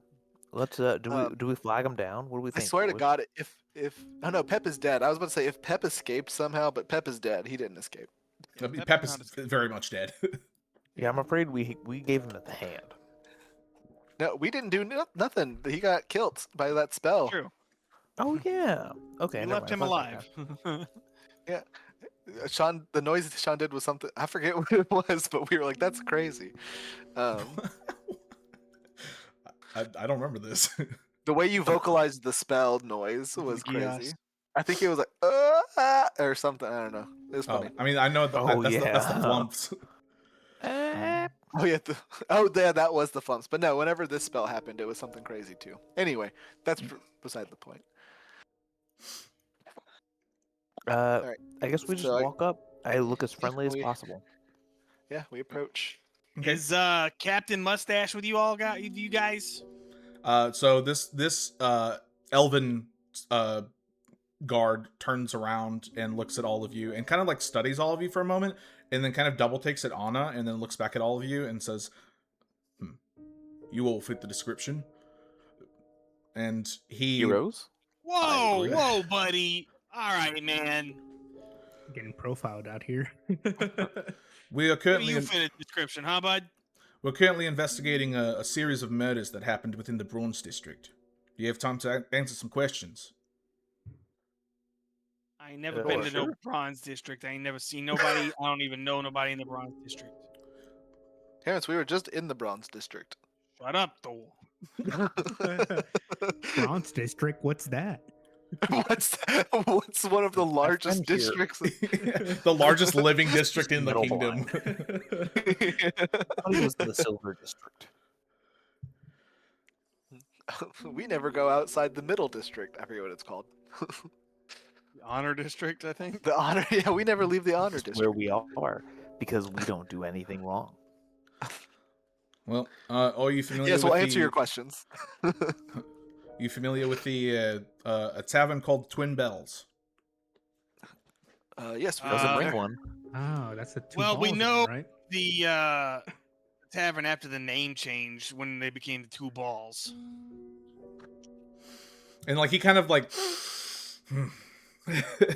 just kind of inhales and exhales for a moment. And were you have you been to this establishment in the past few days? Yeah, but it was Forget it was forget how totally long chill. ago it was. Yeah. A few days Barely a ago, stop. a few days ago, we had a report of individuals that went out and seems to had a fight with a pretty good handful of individuals that were armed, and we're trying to figure out what happened. To be fair, Well, I can tell you they're no longer armed. that was our assessment as well. Terrence is fact, they're just at least face less and up. hands. Just Listen, hey, no, we got paid for successfully doing this by the government. We are actors of the state. Actually, that part was not part of a quest. That part was yeah, those that was an archers under the saying, table job. do you think this guy is gonna? I'm Non-union. whispering now, by the way. Do you think this guy knows the regulations? So like you all see that this guard is now put like a hand on his sheathed blade. And at that point, Anna speaks up and says, my apologies for the interruption. I need to speak with Lady Bassadin immediately. And who are you? Anna, Guardian Caligrash. Does that name still carry weight? And he just kind of like looks and like, yeah, all right. And I'm the King of Infern. Okay. All right, listen, That's good to bud. meet you, All right, King. Yeah, nice to meet you, King. Since obviously my friends here don't understand, like, wait to speak until you can speak with someone like better. That's more in charge. We were accosted upon running an errand for our good friend Lantana. Yeah, I just say it. I said it. "That's right." And Huh? well, I know it's correct. I'm just not sure if I want to give them the correct information. Oh. Right. Yeah. Our friend Santana. our friend, legendary legendary lute player Santana. Nice. We were running an errand for him. We returned to deliver the goods he requested, the package that needed to be delivered. And when we got there, we were accosted by a number of armed individuals. The bar was cleared out. We defended ourselves. And yes, unfortunately, there were several bodies left behind after we defended ourselves from this attack. Yeah, that. Well, thank you for the information. We'll want to speak with we'll want to speak with you further on this, but for now, if you are this Anna, then do you have proof of it? And she kind of just like just stand, like she doesn't change her stance at all, but you all feel like a swirl of wind begin to kind of like flurry around Anna, and then you watch as these beautiful translucent sapphire draconic wings begin to spread out from behind her, and just kind of like open up. And then she seems to be like surrounded by this highly intense, like charged, staticky air where you can see like lightning starting to kind of like little sparks of lightning just kind of just kind of popping in different parts of the air. Um, Yeah, are these wings made of literal sapphire? No. they are translucent. You freaking you goblins. Hey, I would like to shoulder Silas a little bit and show him my gloves and be like, well, I could do it too. And the guard immediately just uh that's all right. You don't have to speak. Just show me tell me where Lady Bassadin is in the Honor District. We'll take you there. Road away, mace. And Anna just kind of like looks at you all and says, I'm going to speak with Lady Bassadin for a moment. If it's quite all right, I would like to invite you all to the Honor District to speak with her as well. But that's entirely up to you. I know not all adventurers really want to get into the nitty gritty of that kind of stuff. I bet she's got great booze. Let's go. I'm trying to get paid for this job we just completed. I bet How she about we can worry pay about us. that first? Could we meet you there after we've had some time to rest and collect ourselves? We are covered in filth. Could I kneel down to Terrence and be like, listen, I bet she's rich. Okay, food. so we go talk to the rich lady after Good we get paid booze. for the job we just did. She could probably pay us more. We freed this lady. Anna will say, She pays. You know, that is a good point. I would most certainly like to give you all time to do what you need to do, and if you want to follow up, that's perfectly fine. And if you don't, then I suppose I'll see you around. We ain't letting her out of our sight until we get this reward for her safe return. Exactly. We care so much about making sure you don't fall over. She just looks at turn into a Kaylin and rock just again. So what if I'll do compromise? What if we got a wagon and we rested on the wagon, and the wagon takes us there? It did Maybe take back us several days to Mongo. get out here. See, a little sleeping, a little napping, a little drinking, Little nappy and then nap. Yeah, okay. we're all there. And obviously, you don't remember your friends' names. You seem to have some kind of brain injury or something. So we wouldn't feel comfortable with you right now with just these with these guys. And he points at the guards. well. Then I would very much like to invite you to join me on a bit of a stroll via cart to the Honor District. Oh yeah. And she, Diaga immediately pipes in and says, "I'll go to the stables and I'll get a cart." And she starts to like book it to. Yeah, hold on. She's the one inviting us. She can pay for the cart. Well, to be fair, she has no money that has existed. You in don't know modern that. times. And Diaga just screams in the distance, just like, "I've got it!" Well, we didn't pay for it, so that's fine with me. But there's not like no ye olde ATM we can go to. Coming out of your cut. Yeah, her interest has to be like for 500 years of interest. That has to be a crazy bank account at this point. This is why we go with the magic ancient lady. She's got $1 bajillion. We just all start Depending on if calculating like she existed at the same time as banks. we're just all like, I mean, even if the interest rate is like 5% over 500 years, that would.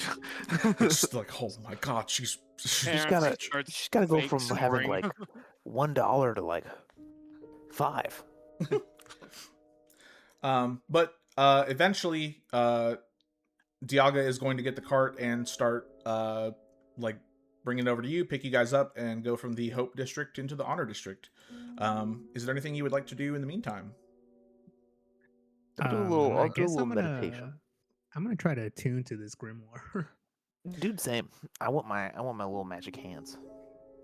I'm gonna before we leave, as we're departing, I'm gonna approach Braithwaite and be like, "Well, you weren't really that great a help, and your hat looks ridiculous. But I hope you live a good life." And he gives him a silver piece. He's like, "Go get you a better hat." And he kind of looks at it and he's just like, well, you're a rude son bitch. But you can get some work done, I gotta say. Thank you for not... Well, just thank you and your friends for what you did. Do you use a crossbow by any chance? I mean, I'm a good shot no matter what's in my hands, bud. But sure. Well, feel free to take mine. I think I'm going to retire from anything that has to do with all this. I'm just gonna... That is probably for the best. And he holds over his crossbow to you, and it is a +1 crossbow, light crossbow. Nice. I think at this point, for the amount of time it would have taken you all to go up the elevator and then walk into Ledden, I would say about an hour has passed. So you feel attuned to your items. Silas first. I have to look up a thing because I lost my list. It already has some spells in the book already. I do know off the top of my head that one of them is the spell Alarm. And you might want to write this down. Yeah, no, I definitely need to. I'm gonna need a list of the spells. No, you have to remember this just off the dome. Yeah, because what's the point of a grimoire?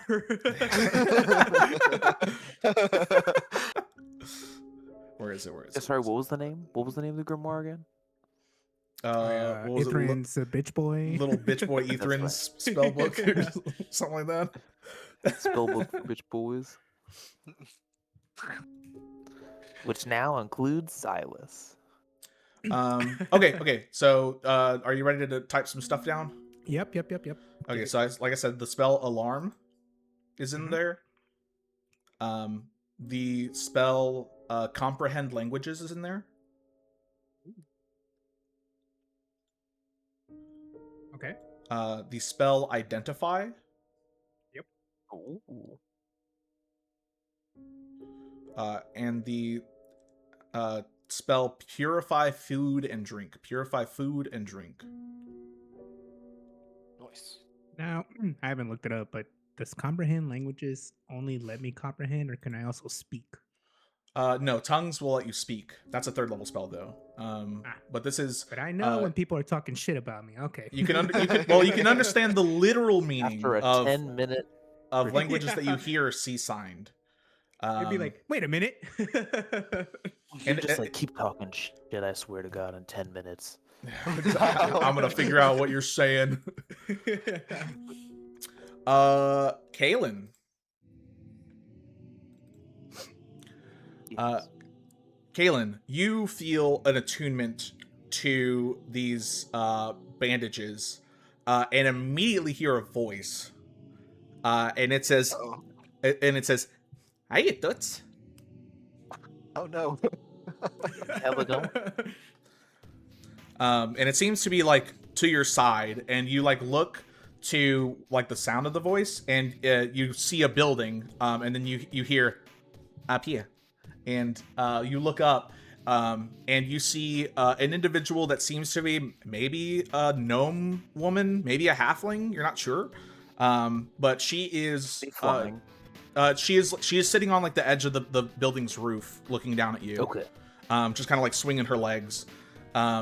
She seems to like have this dark, like deep red, almost like a black dress, and her eyes, you can see them from here. Her eyes kind of like shine this ruby red. And she just kind of smiles down at you and gives you a wave. I will wave back. I am nothing if not polite. So, and like she speaks, and every time she speaks, you can hear her as if she's right next to you. And she goes, "So, you're not Breaker. Who are you? What do you do? What's your name?" I will say, I I imagine do that I am just like sitting in the corner of the cart. Well, the card hasn't arrived yet. Kind of talking to me. Okay. I'm just like standing around, staring at the corner of a building, and I'll be like, I'm Kaylin. I may be Punch Breaker to death. It's nice to meet you. Strange gnome. Well, I mean, it happens, I suppose. But hey, you put on the wraps. That's pretty cool. I Yeah, I like am. that they light up. I am, and she kind of places a hand on her chest and kind of like puffs out her chest a little bit and looks up to the sky and closes her eyes. It's just kind of like, I am the good lady. Is what you can call me. Oh. Nice to meet you, the good lady. And I happen to be the owner of those. And she points to the wraps. I'm gonna be honest. I'm probably not gonna give them back. No. I don't want them. But, I mean, feel free to keep them by all means. They have a bit of a magical power to them, and it's pretty helpful in a pinch. If Lady Luck smiles upon you, and you happen to be punching someone in the face. I can assure you, I do a lot of that. So I get the feeling we're gonna be pretty good friends. I think we're gonna be great friends, Kaylin. I'm gonna head back, and she kind of like looks at her wrist that has no jewelry at all. I gotta get back. Just wanted to see who the heck rang the doorbell. So toodles, and you just see her disappear, and there's like this puff of like bright, annoyingly bright pink smoke. And when that smoke dissipates, she is gone. I would like to just wave in the general direction and be like, "Sounds great. See you next time, good lady." And like in the entirety of this, if anyone were to look over at Kaylin, and then like look where he's looking, you do not see a single person. You do not hear this voice. Yeah, that's what I was gonna ask. Like, do we see this? I'm gonna look back and say, he's drunk too much again. Yep. I think you're right. I'm not Maybe one too denying many that. shots. I'm gonna at this point fully believe that I'm only seeing this because I was drinking a lot. Fair. You've heard of the green fairy, but have you ever heard of the pink fairy? The good fairy. So eventually, Also, Diaga gets like the horse-drawn cart through. It takes a while, but you see her like slowly bring it through the crowd of people that are partying outside. I was gonna say, Kaylin is gonna be forced to take a level of warlock on the next level up. Magic hands. You're mine now, So Sonny. is Ernie. So is Well, Silas. yeah. I was gonna ask. So now that I'm attuned, I can cast these spells. Correct. Or Yes. As rituals. so Yeah, I'd and- I've got like so many to- people complaining about having no spellcasters. Here you go. All spellcaster party. I want to try using identify on the other two jewelry we got. All right, sounds The good. bracelet and the necklace. So it takes 10 minutes to cast a ritual spell. But you have if this is what you do while you're waiting on the cart, you have ample time for one of them before the cart arrives, and then you have more than enough time when you guys get on the cart. And it seems, although identify usually requires a component like a pearl component, this page seems to like somehow provide the component for you, so you're good on that. So Fancy. you identify one of the two necklaces, the one with the diamond pendant, as what is called a necklace of blindness. Holy shit, Silas, blind them. Pocket sand. What does that do? From the identify, you can tell that it is an ability that you like. Once the wearer puts this on, it doesn't require attunement, but like you have to be wearing it. or holding it, and then when you're holding it or wearing it, you can use an action, and it'll allow you to cast the spell blindness with the con save DC of 18. Jesus. Yeah, the you feel the downside is that this is not an infinite thing. It feels very finite. There seems to be 2 charges left. Part of me really thought you were going to say there is a downside. You go blind. You I did also too. I go was like, blind. dang. Goes blind. Oh, All right. So I guess the way I picture it is, now that I'm attuned to it, Silas is looking at the book. He's just trying out the identify spells. Like, well, let's see how this fucking works. Does your identify spell look like anything flavor text wise? I guess flavor wise, it might have been that I've heard about this item because I spend many a time in a fucking tavern. So I was like, I think it might be this. Sounds good. Just intuition. What if I accidentally blind myself? And I was like, hey, I know what it is. What? you're like, yes, I know. And then just to kind of get them out of the way, there's the heart looking necklace, and then there was the deep colored strange bracelet. Which one do you try to identify next? Let's do the bracelet. Okay. The bracelet seems to be it seems to be a magic item. It does not seem to require attunement, and it seems to be some sort of summoning bracelet. But I wouldn't know what it summons. No, you do not. Not until I try it, huh? Correct. All right, cool. And then lastly, the necklace with the heart pendant. Yep. This is what is known as a periapt of wound closure. Closure. Damn, I can't believe Terrence knew already. Yeah, we didn't even need the identify spell. So Yeah, right? the periapt, I'm letting him get his practice in. the periapt of wound closure does require attunement. However, when you are wearing the pendant and you're attuned to it, whenever you make a death saving throw, you can change a roll of 9 or lower into a 10, turning a failed save into a successful save. Where the hell was this Silas- before? As I say, Silas, it's for you. It was made for you. And then additionally, whenever you roll a hit point die to regain hit points, you double the number of hit points you restore. Oh gosh, yeah, Pretty good. it's pretty good. Well, I wasn't. I guess I'll share the identifies with the rest of the party and see if anybody wants one of the items.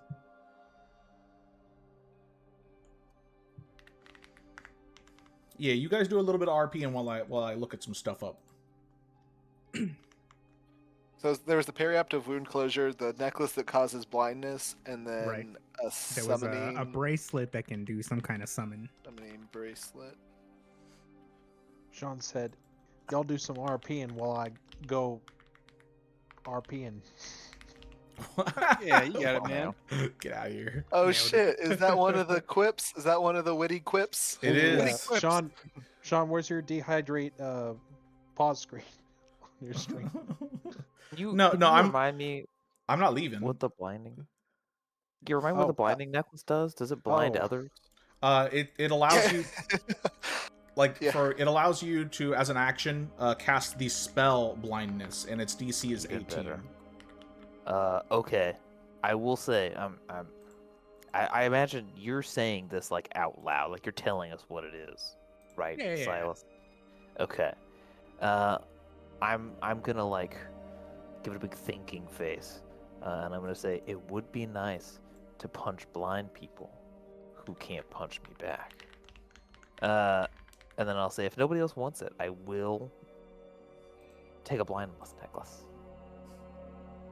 I'll hand it to Kaylin and be like, Kaylin, I swear to our Lord and Savior Jesus Christ, if you blind fish? me with this." Lord. I would never blind you specifically. Yeah, well, remember, you only have 2 uses of this. And then it just becomes a nice little, really pretty little golden necklace with a diamond in it. And then it becomes Yeah, something you can I have can it. beat someone to death with it. If you give it to me, I'm gonna throw it on the ground and piss on it. I don't want none to break his shit. Well, in that Well, case, more for me. I do think that Silas or Kalen should also have the necklace of the periaptive wound closure. Oh, absolutely. Probably Silas. That guy doesn't know how to stand up. Yeah, given my track record, I should probably hold on to this one. You breathe on him wrong, he falls down. Got him, LMAO. And the summoning bracelet did or didn't require attunement? Did not. Did not. Did not. I mean, And I we feel like weren't this able to one tell might... what it would summon, even with the identify spell. Correct. Okay. Do we know if it has like charges?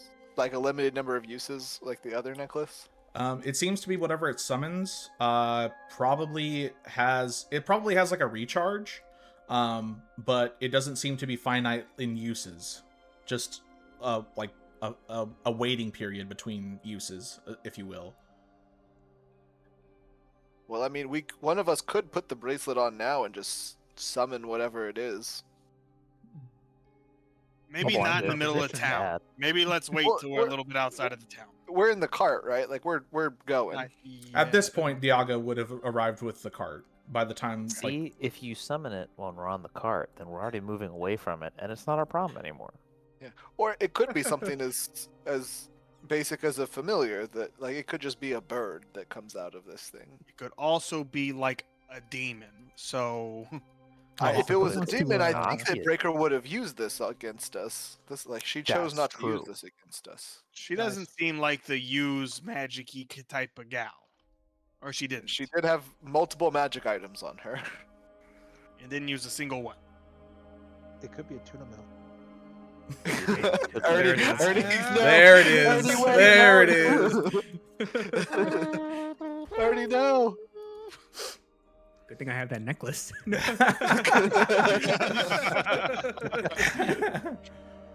So, Blake, at the very beginning, Ernie said that if somebody mentioned tuna melts again, he was going to jump off a building. So, Whoops. Oh, my bad. He went, whoops. Ah, damn. Darn. Well, dang it. Not again. Well, the DnD isn't not known for its skyscrapers, so I think he's got a good chance. It's true. You're falling like 2 floors max, bud. From this height, fall wouldn't kill me. I'm counting on it. So, you all begin to take your 2 to 3 day ride from the Hope District, from the town of Leaden into the Honor District. At the time, this is just going to be a little bit of a travel RP. If anyone wants to travel RP with any other party members or any of the people riding with you, which is Diaga and Anna, feel free to do so. I do like once we get outside of the town, I do want us to like pull over and like we need to know what this summoning bracelet does before like whether it's we need to know how dangerous this thing is. So one of us should put it on and just summon what it summons, and then we can move on and we can better say how to use this thing. Anna will say, "I agree." I'll put it on. I'll do the summoning. I'll bear my if it's something that needs to be fought, I will fight it. I'm fine with that. I'll get my new crossbow ready. So I'll go out beside the cart and I'll put the bracelet on and I'll just invoke its magic. Okay. Terrence, what if you can summon a wolf to go on top of your wolf that you summon? Like a Megazord. That'd be pretty cool. Alright, let's see it. Probably wouldn't be good With for this its back. treasure I summon. So I guess everyone gets like their weapons ready. Like Diaga pulls out a great sword and stands kind of next to Anna, just like kind of geeking out a little bit and trying to hide it. Anna takes out the great sword on her back and holds it with her right hand, and then she unsheathes the great sword at her side with her left hand and holds both. And- Terrence, upon seeing Diaga, makes a whole ass gesture of rolling his eyes before he looks back at where the summoning's happening. Kalen doesn't want to feel left out, so he just makes like a cool kung fu pose. On account of having 0 weapons whatsoever. Yeah. So and then I'm maul in one hand, bracelet on the other, just kind of arm extended to summon, bring forth whatever creature's in it. All right, and you bring forth.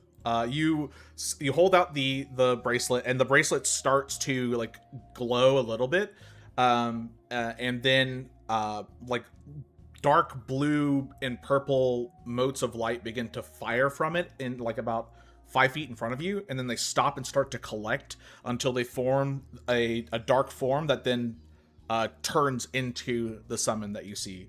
And I'll put it on the map what you all see. Hell yeah, let's Goddamn see it. flump. Jake's bear. Yes, please. Yeah, it's just Jake. Yeah. Okay, Oh, now float it be a over to big Silas boy. and make it explode. It Is is it a flump? it is indeed a flump. it Terrence it, fires. it just goes and it just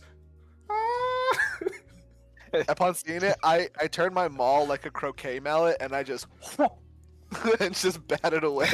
So both of y'all roll me an attack, and as you're rolling it, you're gonna hear it's gonna bring up 2 tentacles, look at you, Thule, and go wait in common. That's a 28. Oh, I didn't have advantage. That's a 9. That's fine. So it goes wait, and you swing, and I think that still might hit. Let me check. I'm not sure exactly what their AC is off the top of my head. You actually miss. Wow. Embarrassing. It miss goes your own. right, and then it ducks, and then it takes the shot from Terrence's like crossbow, and just starts to like spin in the air away from your cart as you guys keep rolling away. Just hear it go, oh! That's funny. All right. Well, now we know what it is. Do it again. Yeah, Need I mystery roll solved. damage? I mean, I get if you want to. Wait, hold on. It How- went over the cart. It didn't explode on the cart, did it? No. I feel like this could cause problems. That would be very Jesus Christ, max damage. Yeah, you First see, shot. you see it go. 13. You see it's like spin in the air behind, like floating on the road behind you, just ah, and then you hear a, and you watch as its form just kind of like poofs and disappears. Does anybody want to be able to summon these creatures?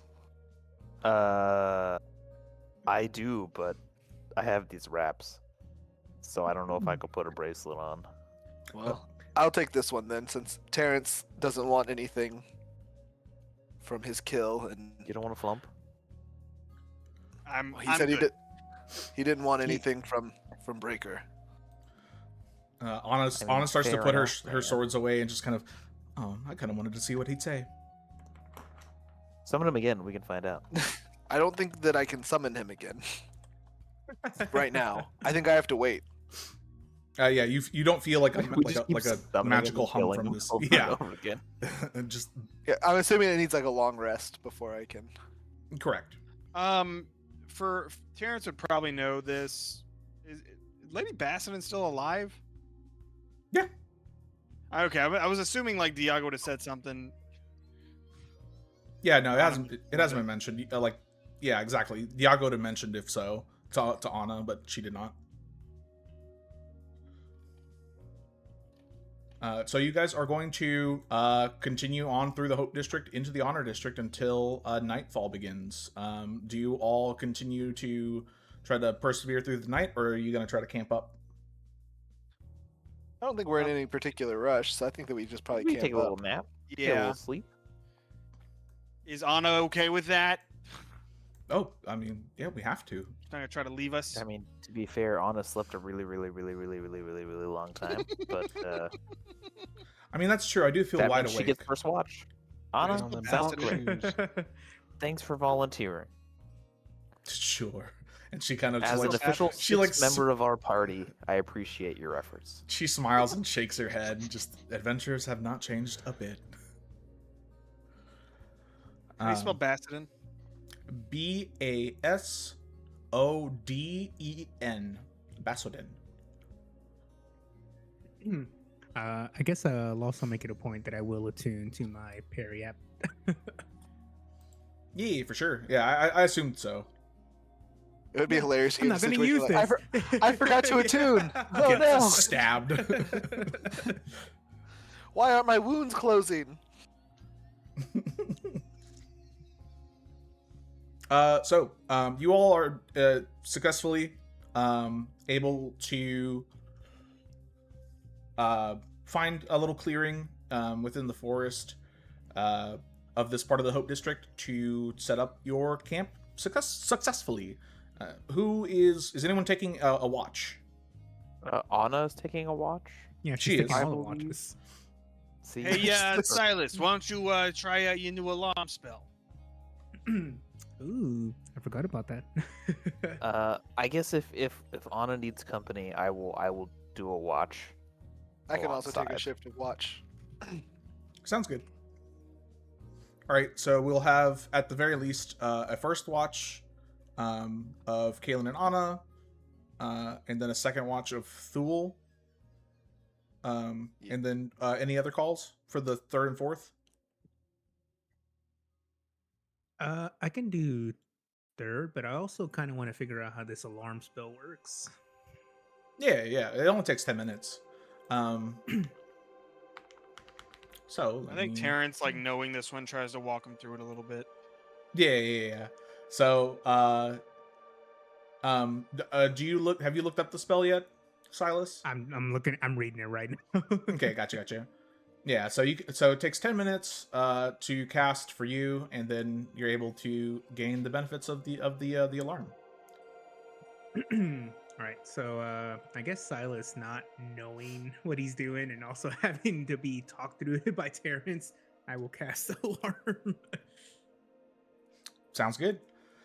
Do you choose the audible alarm or the mental alarm? What is Bentel? With Audible.com.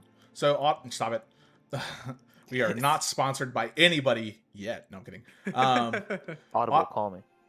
The audible alarm, essentially, like if you choose the audible alarm, like everyone will hear the alarm within like 60 feet of the area, and then the mental alarm, you're just like pinged in your head. Oh, mantle. I thought you said something else. All right. Mental alarm. All right. The all right, lentil alarm. Yeah, the lentil alarm. Lentils? Lentils just start coming from the skies. Oh no, infinite it's our daily levels. recommended dose of fiber. Run! Get it away from me. I will say that is better than the dental alarm. Oh no! Your Oh, teeth God. just start rattling. Oh. The rental alarm. Your Warning. landlord shows up and raises every time. You are 2 days away from gingivitis. I'm gonna do the audible one. Alrighty, sounds good. So we'll go with the first watch. That's me. And tall lady. Tall lady indeed. So I guess we're sitting around the campfire, and I'm gonna ask Anna. I'm gonna be like, so now that you've fallen out of a rock, what was your first pre-rock memory you have? I guess, or Well, the your last, really. Well, the first thing I remember was the fight against the ancients outside of the outer walls. I remember felling Hazav, and then I remember charging Varus, and then nothing. I mean, I thought I died. A void? Not even like dying? I remember charging Varus, and then nothing, and then my face really hurting, and being slightly groggy, and turning my head up and seeing all of you. To be fair, the face hurting might have been our fault. Although I did see the goblin try really hard to catch you. So, good on him. I guess what are you gonna do after you see Lady Bassadin? I need to find out why I can't. What the source is for why I can't remember the rest of my party. These heroes of slumber. I Do suppose. you, And I do you know if the ancients have returned? I don't think so. I mean, don't get me wrong, lady. I don't really like dragons either. In fact, I'm certifiably not a fan. But I haven't seen any as of late. So I think they might be gone. But your friends are probably still here, whoever they are, I mean, I certainly wherever hope they so. are. So I guess that would be my next purpose is to find my friends, I suppose, and to find out if the ancients have returned. That would be quite not ideal, I must say, as she stares into the fire. I figure they gotta just be in more rocks. Whatever, yeah, whatever preserved me surely was used to preserve the others, right? It would make sense. Yeah, I mean, you go through all that trouble. You might as well do it like 4 to 6 more times. And I remember that I do have them, so they weren't. So it wasn't Saren. Do you know how many people we were? It was a party of 8, and she kind of like brings a hand to her head. I think seven or 8, I believe, and I cannot remember a single one. It has to be some sort of magic. It has to be. Damn. That's splitting up the loot a lot of ways. I can't do that kind of math. Well, listen, I know where you can find some form of dragons. How do you mean? There's this school of freaks, like as a northish of here. They kind of praise dragons, and I got a lot of reasons not to like them. But I get the feeling that you also have reason not to like dragons. Well, not So necessarily. There I are the ancients, which were the group of um, ancient dragons that tried to destroy the entirety of the common folk. But there are also the guardians, like Lady Bassadin. I mean, yeah, I'm talking more about the destructive kind, because these guys they're a little rough around the edges. So, you seem pretty strong. I get the feeling you could go up there, probably clean up shop a little. Maybe they have a rock. I think that might be a good spot to stop and wreak some havoc. If I'm able to find time, I'm not exactly sure what's going to happen when I meet Lady Bassadin. There's a lot I need to be caught up on. 500 years of it. And I mean, the first priority for me is to find out if the ancients have returned. Because if I'm back, who knows if that did something, or if they have been back, or I don't know. I'll pull out 2 of my glasses and I'll say, well, to learning more and to forgetting more. And I'll pour a little in for both of us, because I imagine I'm quite low at this point, as much as I want to pretend I have a bottle of infinite booze. Yeah. Yeah, so she'll take it and she'll give a smile, and then she'll hold it up to clink her glass with yours, and just, to that indeed. And she downs it, and at least this hasn't changed. And she kind of like looks at the amount of drink that's left, and she finishes the rest. No, I'm afraid it's the same cheap swill of probably objectively misbegotten gain, but You know, I'm glad it stayed the same over years. Well, cheap swill is what I had to start on, so sort of a favorite of mine. In that case, I'll pour the last of the bottle out between the two of us, and just kind of toss it into the bag, and say, "Well, may we enjoy the rest of it." And the two of you do, and just big chill and take your sippy sips. With a 13. No. Did you roll perception? I did not. Let me see. Okay. What do I perceive? While you're doing that, I will say, Thule, you said you were going to take the next watch, correct? Yep. All right. Yep. So While he's doing that, Sean, Jack asks, "What's up with the spinning GIF in the Iron District?" So It's this just was a supposed to natural be phenomena. this was supposed to be a friend of ours that was going to join our party, but he's our local Bigfoot. He like showed up at like the first session, like before we started streaming, and then disappeared forever. But he graced us with this token. This was going to be his token because he was a druid. I think he was a moon druid too. Named Hoot Collar. But alas, Now he is gone. somewhere. He is somewhere. He is certainly somewhere. Banhammer, yeah, get him.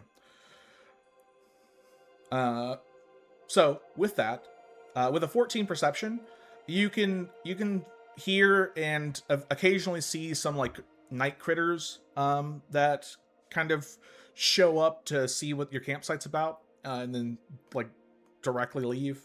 Other than that, little night critters. you do also notice that, although it didn't really feel like it when you guys were setting up during the evening, you like look out to a certain side of the forest and you can see like lights from a carriage on the main road. So even though it's a little far away, like you can still see the main road. But other than that, it seems to be like a pretty quiet night here in the Hope District. So you finished your rest, and then let me get Thule. Yep. Please go to bedtime. Give me your perception. Yep. What do you perceive? Hope. Absolutely nothing. Nothing. Also perceive with their eyes closed. That is I know this doesn't really matter, but that is funnily enough a nat 1. I mean, for most skills, that doesn't really matter. I know it doesn't really matter, but That's it's just funny. Yeah. Let it be known. You actually forget what you saw the last 24 hours. Thule just doesn't open his eyes. He's still asleep. Yeah. I'll get my Watch watch this over. loser. But no, I will say, like, during his watch, I think that, like, as Thule has time to reflect kind of by himself as everybody else is sleeping, I think he is still distraught about, or like maybe not distraught, that's a little bit strong, but he is still upset about how everything happened with Breaker. So I think that he does spend some time on his watch performing like funeral rites, like for her. Gotcha. Okay. And just kind of like meditating. Okay, so you finish setting up your ritual, and you begin to start the rites, and you get to a point where, like, visibly, it looks like you're done with the ritual. Whether or not you are, it's up to you. But at that point, you hear a voice very close to you, and it says, "Never seen you do that before." And I turned around. You turn like, around, and that is where we're going to take a 5-minute break. Oh shit! I'm about to die. Are we Also- on voice comms for? Yeah, Twitch? we are live. Yeah, we're It's all still, it's all we're hot. still All right. on. in the Casual note on Twitch chat. This is an anti-Turning Point USA channel. yeah, I'm Everything should No. be an anti-TPUSA channel. I'm pretty sure Sean would be cool with that, even though he's not here right now. I think you're good. Sorry, chat, Oh, fuck that whole crew. for all the yeah. perk heads out there. All right, I'm back. So about that, Um, earlier in the session, Braithwaite was like, I'm done with this kind of stuff. I just wanna, and I stopped. Because I kept seeing this clip from that stupid halftime show, the TP's halftime show, where a guy literally is up there with a guitar and he goes, I just want to catch my fish, drive my truck, drink my beer. I almost made Braithwaite go, I just want to catch my fish. Drive my car. Feel that worm. So funny. Oh, let me swap it back. That's so funny. So, Thule, you heard a voice next to you, Fucking very like nothing, dude. basically like Conceptual 5 feet away, and the voice says, "Never seen you do that before." And you turn, and it is a familiar face, sitting next to your fire, kind of like eating some jerky, and it is Lantana Farcaster. What are you doing here, Lantana? I'll go over and sit next to the fire with him. Like across from him. Yeah, not right next to him. Yeah. What are you doing here, Lantana? As I put my Leg. hand on his thigh. Gets into his fucking lap. If you had a bird on your shoulder, would you want it on this shoulder or that? He says, actually, funny enough, and he like points his jerky at you. I was looking for you all, and continues to eat. So, never really got to say it, but I do want to thank you for saving my life. You guys could have said, fuck you to those two, and I would have been, my throat would have been slit, and all hell would have broken loose. But you didn't, and I appreciate that. Of course. You're a good contact and a good man. We wouldn't let something like that happen to you. I don't know about the second part, but I'll take the first one. And You've been good to us. And as proof of the first part, I actually came here with a bit of a warning for you. So, first and foremost, heard that you guys kind of kicked ass a little too hard, and you guys fought a bunch of archers, and they got murdered. Yeah. Murder is a relative term. They were the archers who were. I ain't a threatening lawyer. I us. don't give a shit. Like I understand, okay? But regardless, We did fight them, and we needed information. So there is one who did live. Yeah, I know. Cause he went back to his boys. And those guys happen to be the Iron Arrows. So, you have I'm glad Harris is asleep. you have the Terran God starting to do investigations, trying to find someone who murdered these people. I will say it's the Iron Arrows. They don't care too much. Just oh no, more assholes off the street. Ooh, but the Iron Arrows cared a lot. So I'd say kind of keep your head down, kind of shut up for a while, or I mean. I don't know. You guys seem pretty strong. Just or do whatever the hell you want, but I'm afraid I'm not familiar with this group, the Iron Arrows. Are they a mercenary company or what exactly are they? yeah, that's exactly it. They're like a bunch of hired help that decided to make a little organization in the underground of the Bronze District. Essentially, if you need someone, if you need to rough someone up through a way of stabbing them multiple times with arrows, those are your guys. They are pretty good at finding people, and they're pretty good at shooting arrows. That's kind of their whole thing. Okay. Do you know where they're? You said they're based in the Bronze District, but do you know if they have like how pervasive are they in the other districts? I mean, they do work in most all of the other districts. I mean, naturally, no one really goes into the Silver District, but I mean, I've heard them be like naturally they do a lot more work in the Bronze District. I've heard of them doing work in Hope and Iron. There was a thing. I mean, I don't know if you care, but about like 10 years ago, there was a whole debacle about about a priest that got killed in the Faith District, and then they never find the killers. But it was the Iron Arrows. I know that for sure. Do you know if they've ever gone into the Honor District? Ah, I mean, almost no one from the outside really goes into the Honor District. I mean, I've snuck in a few times, but it wasn't easy. So I imagine that if they're in there, they're gonna be like it's gonna be scarce. There's no way they can have a bunch of people in there. Are you going to the Honor District? We were just invited. That's where we're going. Who's the big lady? Her name is Anna.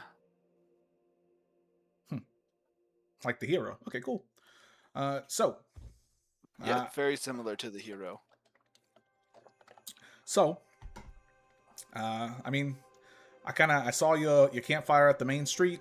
I was coming to let in because I heard that you guys were doing something over here, and I wanted to stop by and make sure that you knew that the Iron Arrows are after you. So you got a target on your back. Are you traveling by yourself? It sure looks like it, doesn't it? And he gives you like a shit-eating grin. You always were quite shrewd. I prefer the term careful. Oh, Will does bring up a good point. Oh, that is true. My apologies. You are correct. I didn't want to like interrupt. I mean, I thought maybe he just got past the alarm somehow. I was also just wondering that. Well, you got to speak up, Silas. Silas, you do get the mental ping in your head, and then you wake up to hear the beginning of this conversation. Well, no, this was an audible one that I said. He did say audible. Oh, that's right. Oh no, I have to do this whole thing over. All right, cut. Everybody's there. I was like, I don't know, is this part of the plot? Like, Oh, dude, we should have killed that guy, but no, we had to let him go. No, I'm gonna be honest. Kalen's a little toasty. He's still sleeping. Well, we might have to rewind a little bit because it's kind of important that whether or not multiple people are aware of Lantana's presence. So would you guys like to rewind and restart this interaction? I'm I gonna mean, say I you just got my snooze little it. dig in about letting that dude live, so I'm good. But I mean, could it be retconned that like I went a little bit outside the camp to like do the ritual, and he like approached from the outside? As a DM, I love that. That's very would helpful work. for me. That would I would work. like that all a right, lot. fine, I'll be asleep still, but just know, that was what you picture Terrence saying. Terrence dunked on him.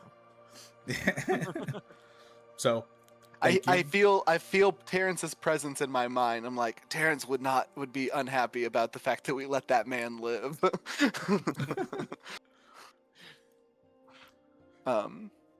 But yeah, so that way we can just not have to Continue. redo any of the roleplay. I appreciate it. I appreciate it very much.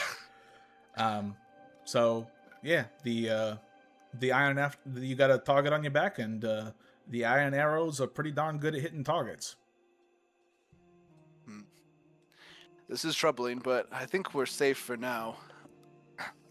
I mean, if you go into the Honor District, probably. Well, I mean, Yeah. you're going right into the lion's den when it comes to Sentinels. You know, like they're looking into the investigation too. Actually, I don't think people in the gods in the Honor District give a crap what happens outside. My opinion. You ever been to the Honor District?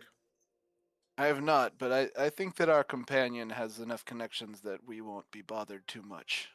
Oh, well, I mean, hey, if you got the VIP access, by all means, go for it. I personally hate the place. It's just a bunch of people that got too much money and are jerks. That does tend to happen to anybody who has too much money. Oh, and I'll give you another free piece of advice as another thank you for saving my life. I know that you like to fill your pockets a little bit. You got to be careful filling your pockets in the Honor District, all right? And tell you boys that too. Yeah, yes, I have a feeling that some of them are starting to develop stickier fingers that might be helpful to us. Yeah, and there's a lot of folk that can do a lot of good magic up there in the Honor District. So you got to be careful of got to pick and choose where you activate your 5-finger discount. You know what I mean? Yes, I understand. Thank you for the warnings, Lantana. All right. Well, and he stands. And just as a consolation, the orc what you walked up on, what I was doing. It was funeral rites for the orc that attacked you. So if it's any consolation, she's dead now.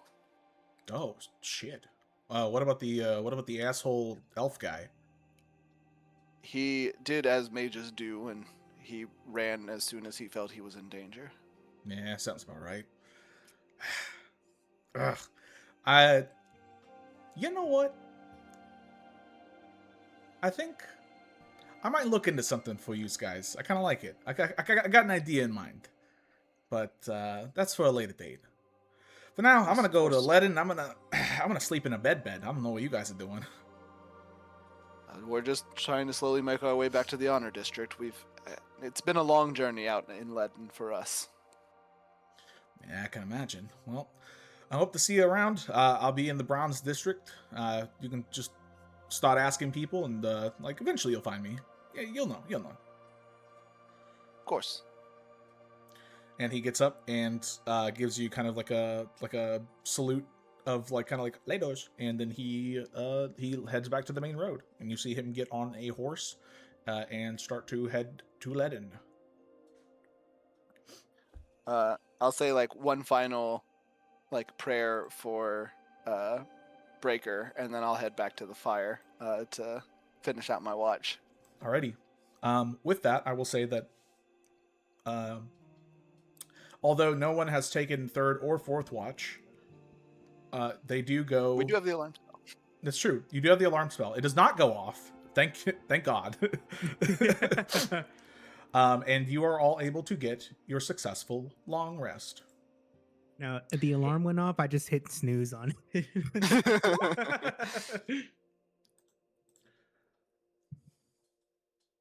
Alrighty. We did it, team. We rested.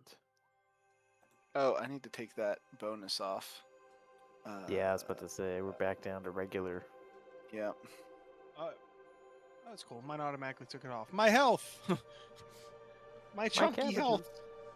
I was like, man, I forgot I had so much health. I was like, oh wait, 15 of that was. Oh, that's right. Yeah. The hero's feast is diminished at this point. Yep. All right.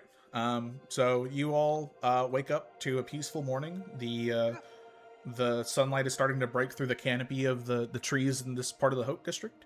You start to get on your cart, start heading north towards the Honor District.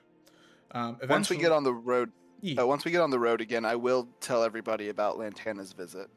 And then run back that line about me saying I told you we should have killed that guy. And then yeah.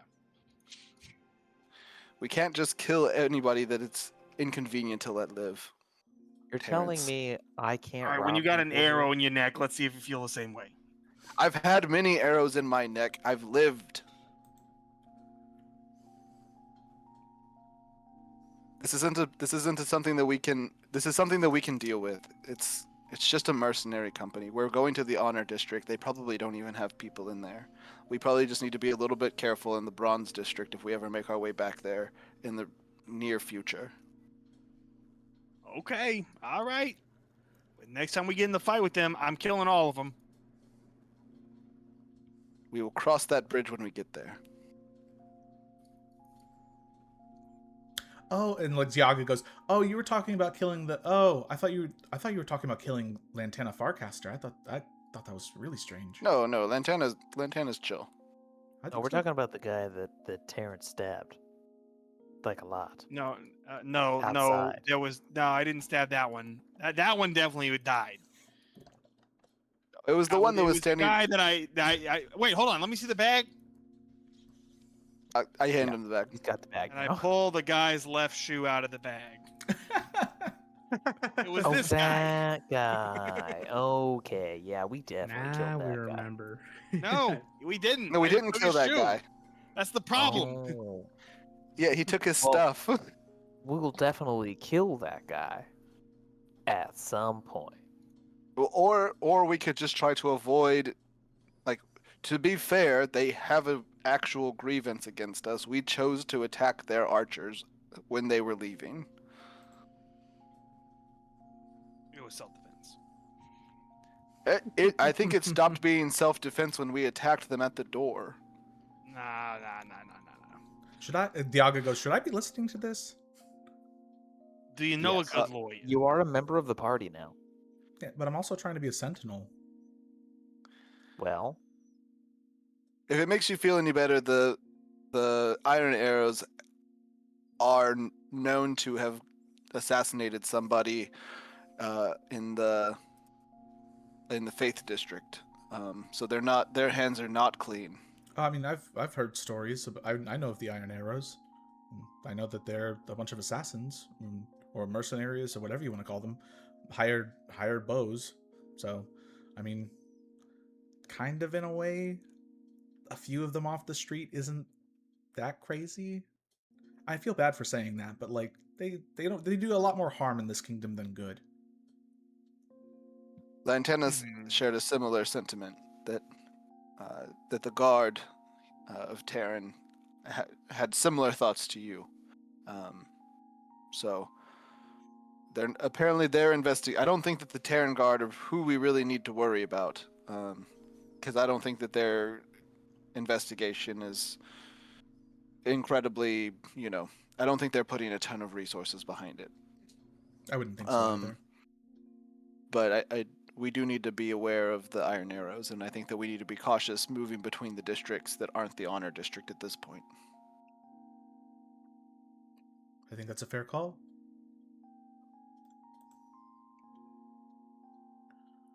So eventually, you all travel for probably about another day's worth through the Hope District. There are a couple of small towns and farms that you pass along the main road, and eventually you can start to see the inner wall, which is like an incredibly tall structure that surrounds the entirety of the Honor District. Before you guys get to the inner wall itself, is there anything you would like to do or prepare? So, Anna, you said those orbs were Lady Bassadin's summons. It sounds like it. So that would mean it was Lady Bassadin that was tearing up all those farmers' land. Well, I mean, the summons have a mind of their own, especially at that high of a potency. But I mean, I guess so. Got it.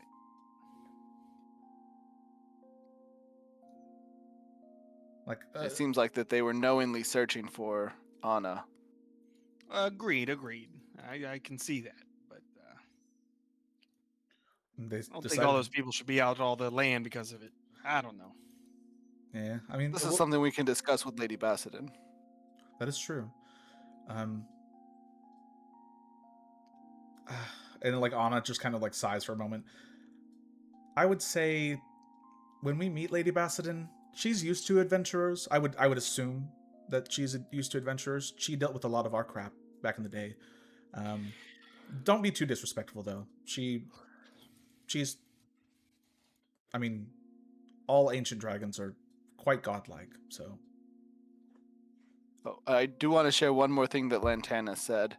I told him that we were going to the Honor District, and he did say that we should be very careful about the items that we might find tempting for those of us who have stickier fingers than others. There's many discreet and potent magics that happen in this district, and consequences can be quite severe if one is caught. So, just as a word of Apparently warning. Enough, to fool. not You feel gotta better. keep your hands to yourself this time. I agree. This time. Only. So, eventually, you start to approach from the main road. You start to approach the inner wall, and you can now see that, as you get closer and closer, it becomes more and more imposing. This inner wall, very much like the outer wall, is hundreds of feet tall, and is made of a very solid type of stone. And there are parts in the stone itself when you get close enough that you can see that there are these small little slits in the stone where someone could fire a bow out and it'd be very difficult to fire an arrow out, and be very difficult to fire in. And then you can start to see sentinels, or Terran guards on the top of the inner wall, and there are a few that like stop and just kind of look at you, and then of course on the main road, once you get to the actual inner wall itself, is a large closed gate with a little convoy of guards. Does Are it there, look like like, there are more- titans in the wall? That's unfortunate. Are there like are there more buildings like as we get closer to the wall, like closer together? Like, is it a more populated area? In the Hope District, not too much. Like in the Bronze District, absolutely, it would be a pretty crowded area. There more farms and houses do like come up a bit more and more frequent. Okay, but nothing like where an archer could be like hiding out on a roof or whatever. It'd be silly to. But I mean, there are a couple houses that are close enough to the main road that someone could take up as like a spot, if you will. I'm gonna be keeping a careful eye on those spots, like where I think I would post up if I was trying to shoot somebody. Okay, give me a perception check.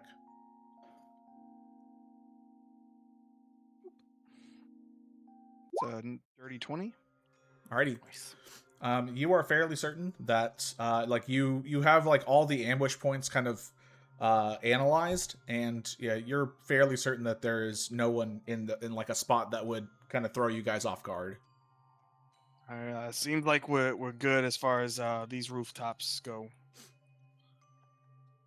Well, that's good news. Eventually, you all get to the large double. They seem to be large double gate doors that seem to be of like maybe a brass variety, a very like some type of durable metal, and the convoy of individual like the convoy of guards like halts your cart. And one of them steps forward and says, "Halt, what is your purpose, Lady Aegis?" And he looks at Diaga, and he says, "I was not aware that you were not within the Honor District." And she kind of like closes her eyes and kind of bows her head, kind of like, "Damn it." And she's, "Yep, that's me. Hey, Captain. Mind letting us through?" Yes, of course, Lady Aegis. Open the gate! And immediately the double doors start to move open, and you are able to see. It seems we have a, Did you say lady? it seems we have friends in high places. I don't really talk about it. My family lives that kind of life. That's not really for me. And you all enter. Boom. The Honor District. Yeah. You are able to see that this place is a crazy stark difference between what you've previously known in the Bronze District or otherwise, in the sense that the roads here are incredibly well paved and maintained. There's a lot of architecture that is of a smooth stone, a lot of marble, a lot of silver accents, a lot of gold, and every person that walks by seems to be wearing clothes of either nobility or like a military outfit for the King of Terran, and two, seem to be giving your group some pretty nasty looks, and giving you guys a wide berth. I'm gonna like wave and smile at him. There's like at one point where like a kid like looks up and like looks at you and kind of like waves, and then their dad like immediately like puts their hand down and like makes them go somewhere else. Yeah. Let me see. Wink, wink. Yeah, I guess Silas will make contact with, I don't know, a person and just give him a little wink. You said make contact. I thought you meant you're trying to touch No, no, somebody. no, no, no, like eye contact. Yeah, I immediately go for somebody. Do we know like where the nearest bar is? I will say that Kayleen is dangerously low on supply. Dangerously low on alcohol. Do you ask this to Diaga, I'm guessing? Yeah, I'll ask Diaga. There is, I mean, I don't really call it they don't really have bars here, but I mean, there's places that sell alcohol. It's going to be kind of expensive, but I will say, look, personally, I find that to be incredibly boring. But I will, however, go buy some alcohol anyways. I don't really want to see a dragon, to be totally honest with you. So I will. Well, she will look like a human. Sure. I'll believe it. Afterwards, we gotta go on an errand. I gotta stock up. And Anna kind of like turns her head and looks at you, Kaylin. She's just, so you're not going to be coming in to see Lady Bassadin? I'll come in, but I guess I'll lean a little closer to Anna, and I'll say, does she look like a dragon? Talk like a dragon? Typically, no. She like all other ancient dragons has a humanoid form that they take. That is of kind of regular size. She's still taller than me in that form, but Jesus. not as imposing, I suppose. Our Lord and Savior Jesus. Lord and Savior Jesus Christ. Anna looks and says, "The fish." Okay, that's fine. I'll come in, but I'm gonna stick a little closer to the back of the room. Alrighty. So you all begin to take your cart all the way to, and the honor district itself, thankfully, is quite similar to this image that I was able to find, in a sense that there is a central, large, like imposing gargantuan building that seems to have a multitude of layers, and that seems to be where you're headed. But it starts. There's at one point where there is kind of like an off ramp, and then you kind of have to like place your cart and start walking up steps. And by the time you guys have gotten to this point, you are starting to get a lot of people that are like starting to kind of surround you and like start whispering.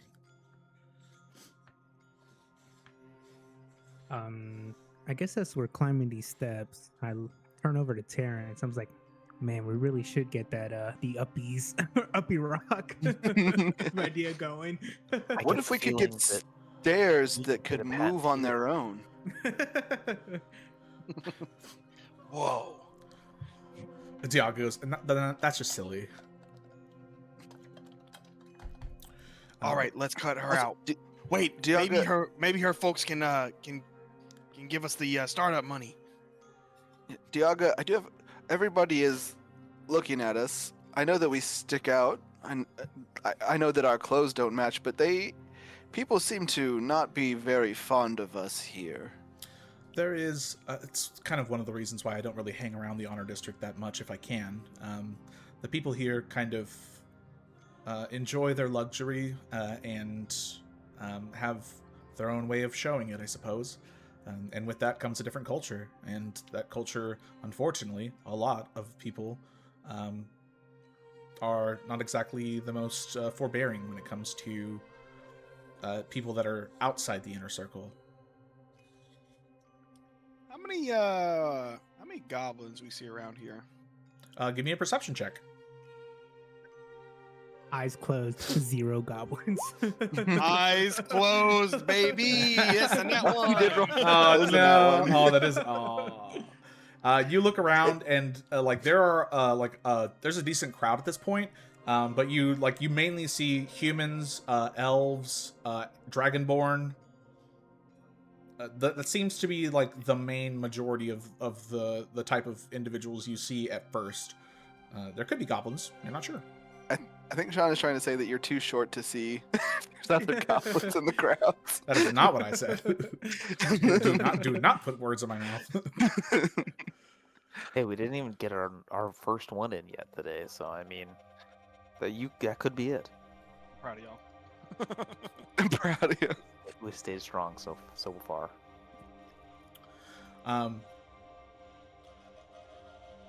At one point, you guys are walking up these steps to the massive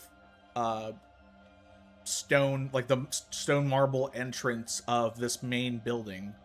And at this point, the guards are just kind of like watching your group, and then the majority of them do look like when they look at Diaga, they give kind of a nod, and then she kind of nods back, and you all continue to ascend until you get to the large doors of.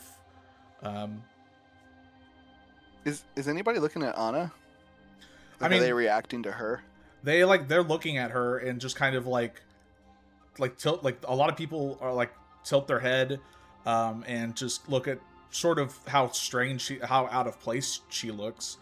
And then you can see it in a couple guards that they're kind of like, is that person trying to be? Is that a fucking cosplayer? Yeah, exactly. I don't want to say it, but yeah, basically it's like, are they cosplaying as Anna? That's kind of weird. It's not even fucking weird. I mean, I guess the week of candles just ended, so it makes sense. But you all arrive at the top. And let me see if I can find a thingy thing. I do not have a visual representation of the inside of the building yet. Let's see.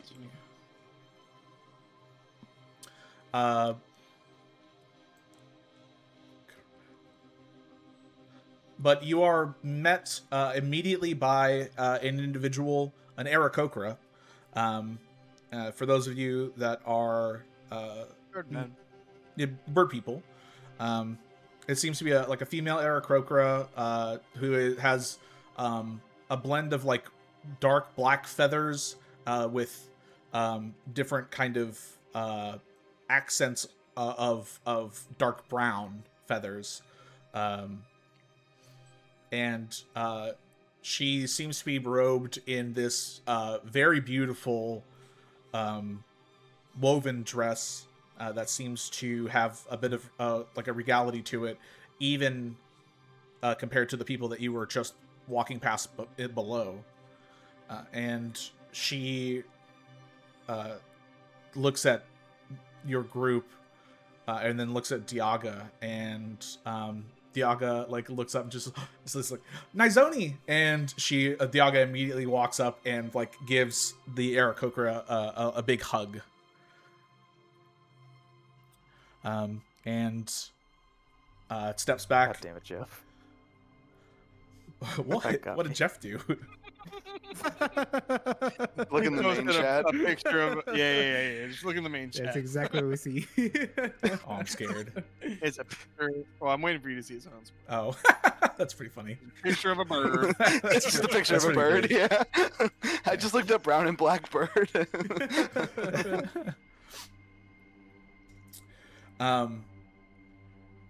And she says,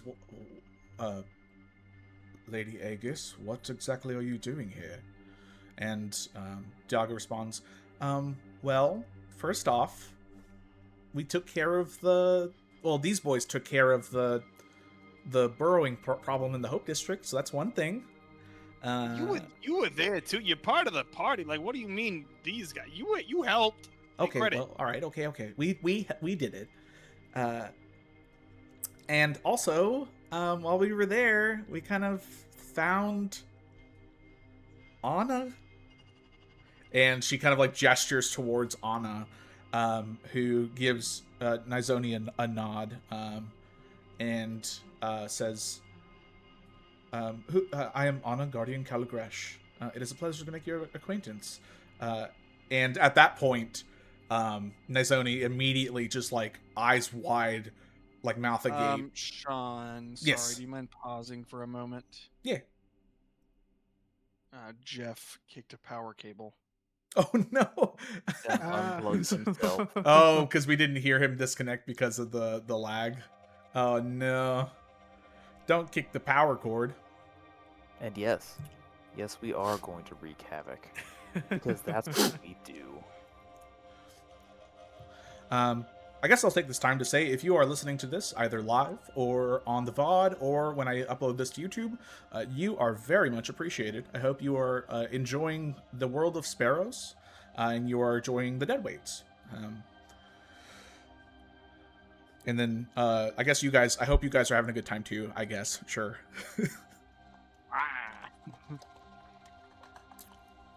I'm kidding. Oh, there he goes. There he goes There he is. officially. Someone play taps. Are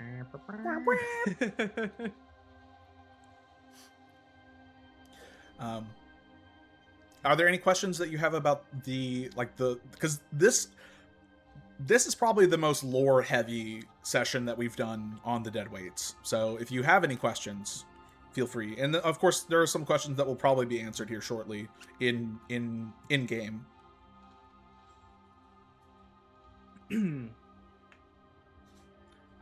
Yeah, to be fair, we've done a lot of murder in our other sessions, so It's true.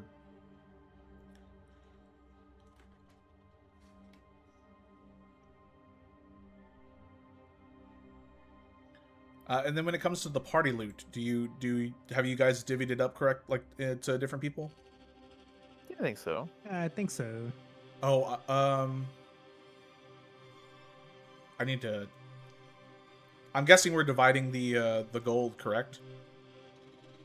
Yeah. Yeah. 5 Yeah, ways. Jeff did already. Diaga's gold. Okay, cool. So I think there's just 100 each. Welcome back. Are you with us? Speak to me, boy. I'm here. I'm okay, Dad. Okay, Dad. I was trying to explain that to Maisie the other day, and I was like, I can't tell you why it's funny. Like it just is. You just have to see this. One of those be there moments. So You say you're trying to explain this to Maisie? Or what were you trying to, I blinked out a little bit. No, it's okay, Dad. Oh, okay. I'm okay, Dad. All right. Now that we've all done it. All right. So immediately, well, Thule, what is the last thing you heard before you kicked the cord? Oh, we were laughing at the bird picture. Yeah. Wow. Okay. So essentially, what you missed is Diaga like jumped off the cart, or not the cart. You guys walked up. Diaga came up, hugged the Aarakocra, this Nizoni, and then told her why you guys are here. One, because you guys solved the problem in the Hope District, and two, because you guys also, just while you're in the neighborhood, brought Anna back. And at this point, Diago would turn to Anna and the group and just say, "Oh, sorry. This is Councilwoman Nizoni. She's one of the members of the Council of Terran." And Anna just immediately, well, I guess there still would be a council. If you could, please begin an emergency assembly, if possible. And Nizoni immediately nods and starts to leave. And Anna says, "Also, do you know where Lady Basildon is?"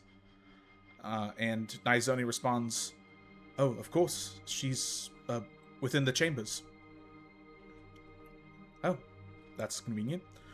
And Anna starts walking inside the very large building. I would assume that we follow her. Yeah, keep on trucking. Get in while we can. Okay. We got So a dragon to fight. Uh, I'm just kidding. I don't know about that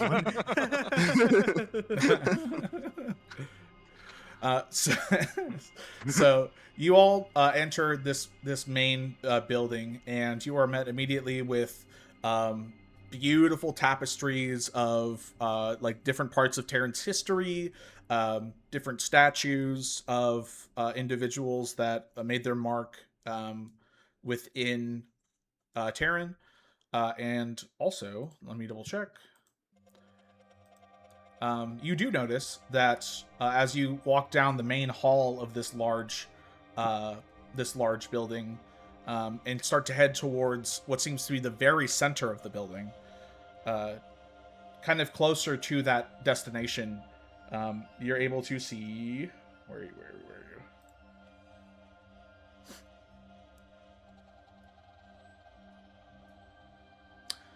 You see 9 pedestals. Sorry, 10, actually. Aw, you poor boy. You see 10 pedestals that do not have statues on them. And there was a title on the front of them, and those titles seem to have been removed. hey, Diago, what's up with these pedestals? I don't know. They've always been there like that.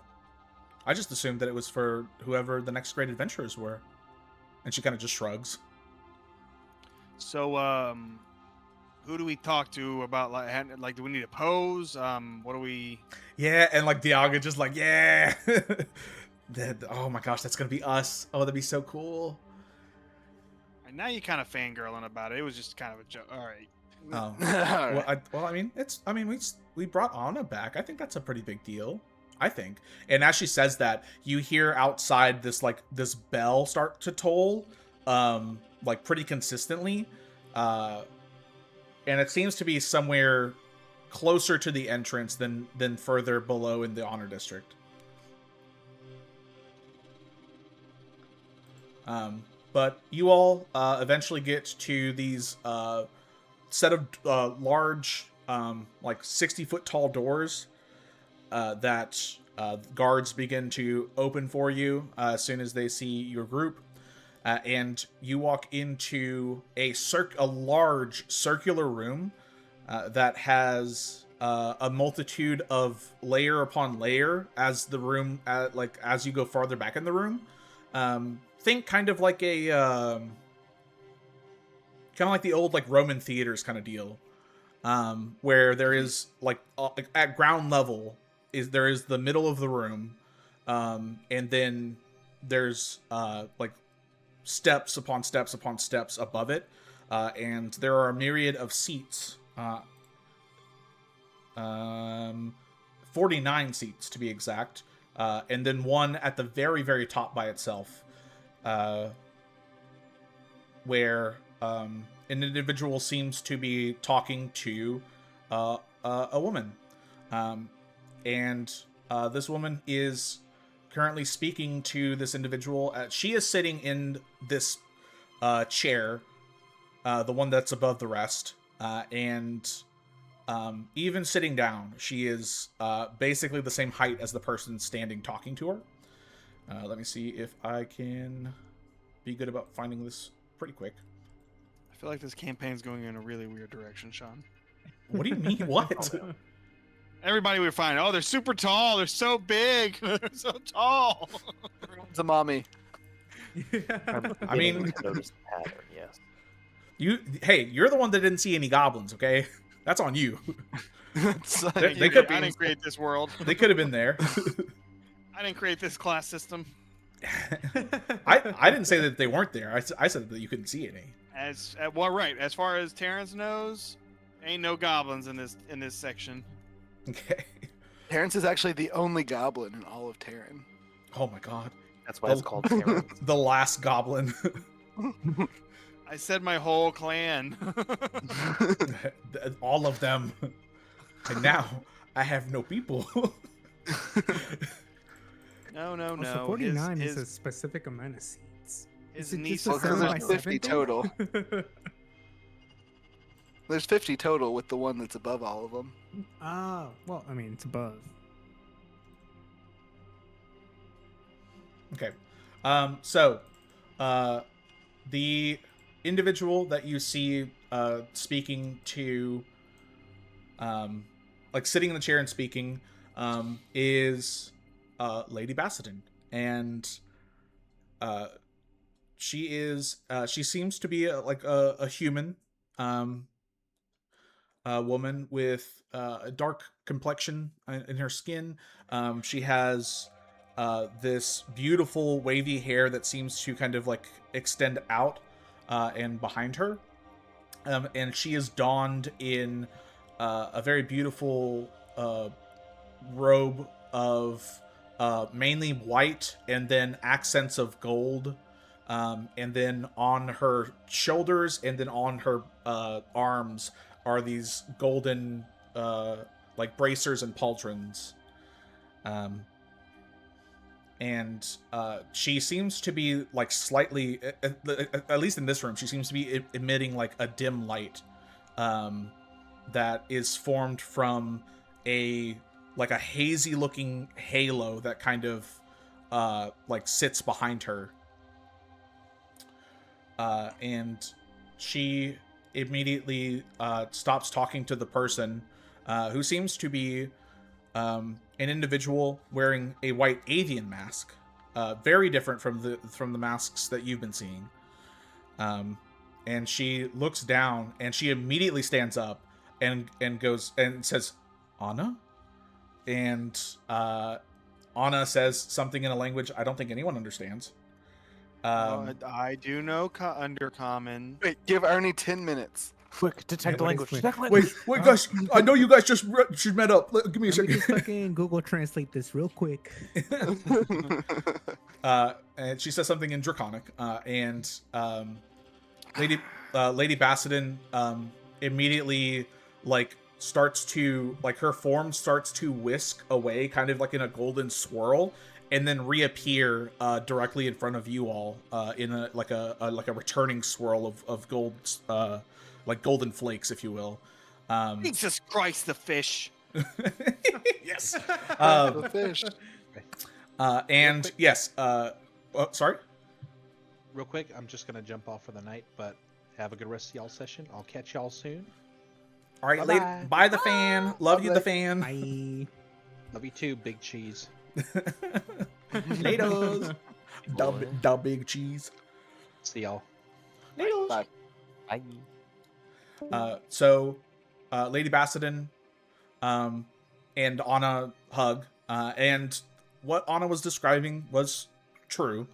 The two things that you notice are that one, Lady Bassadin is indeed, thank you, Lady Bassadin is indeed, like roughly about 11 to 12 feet tall.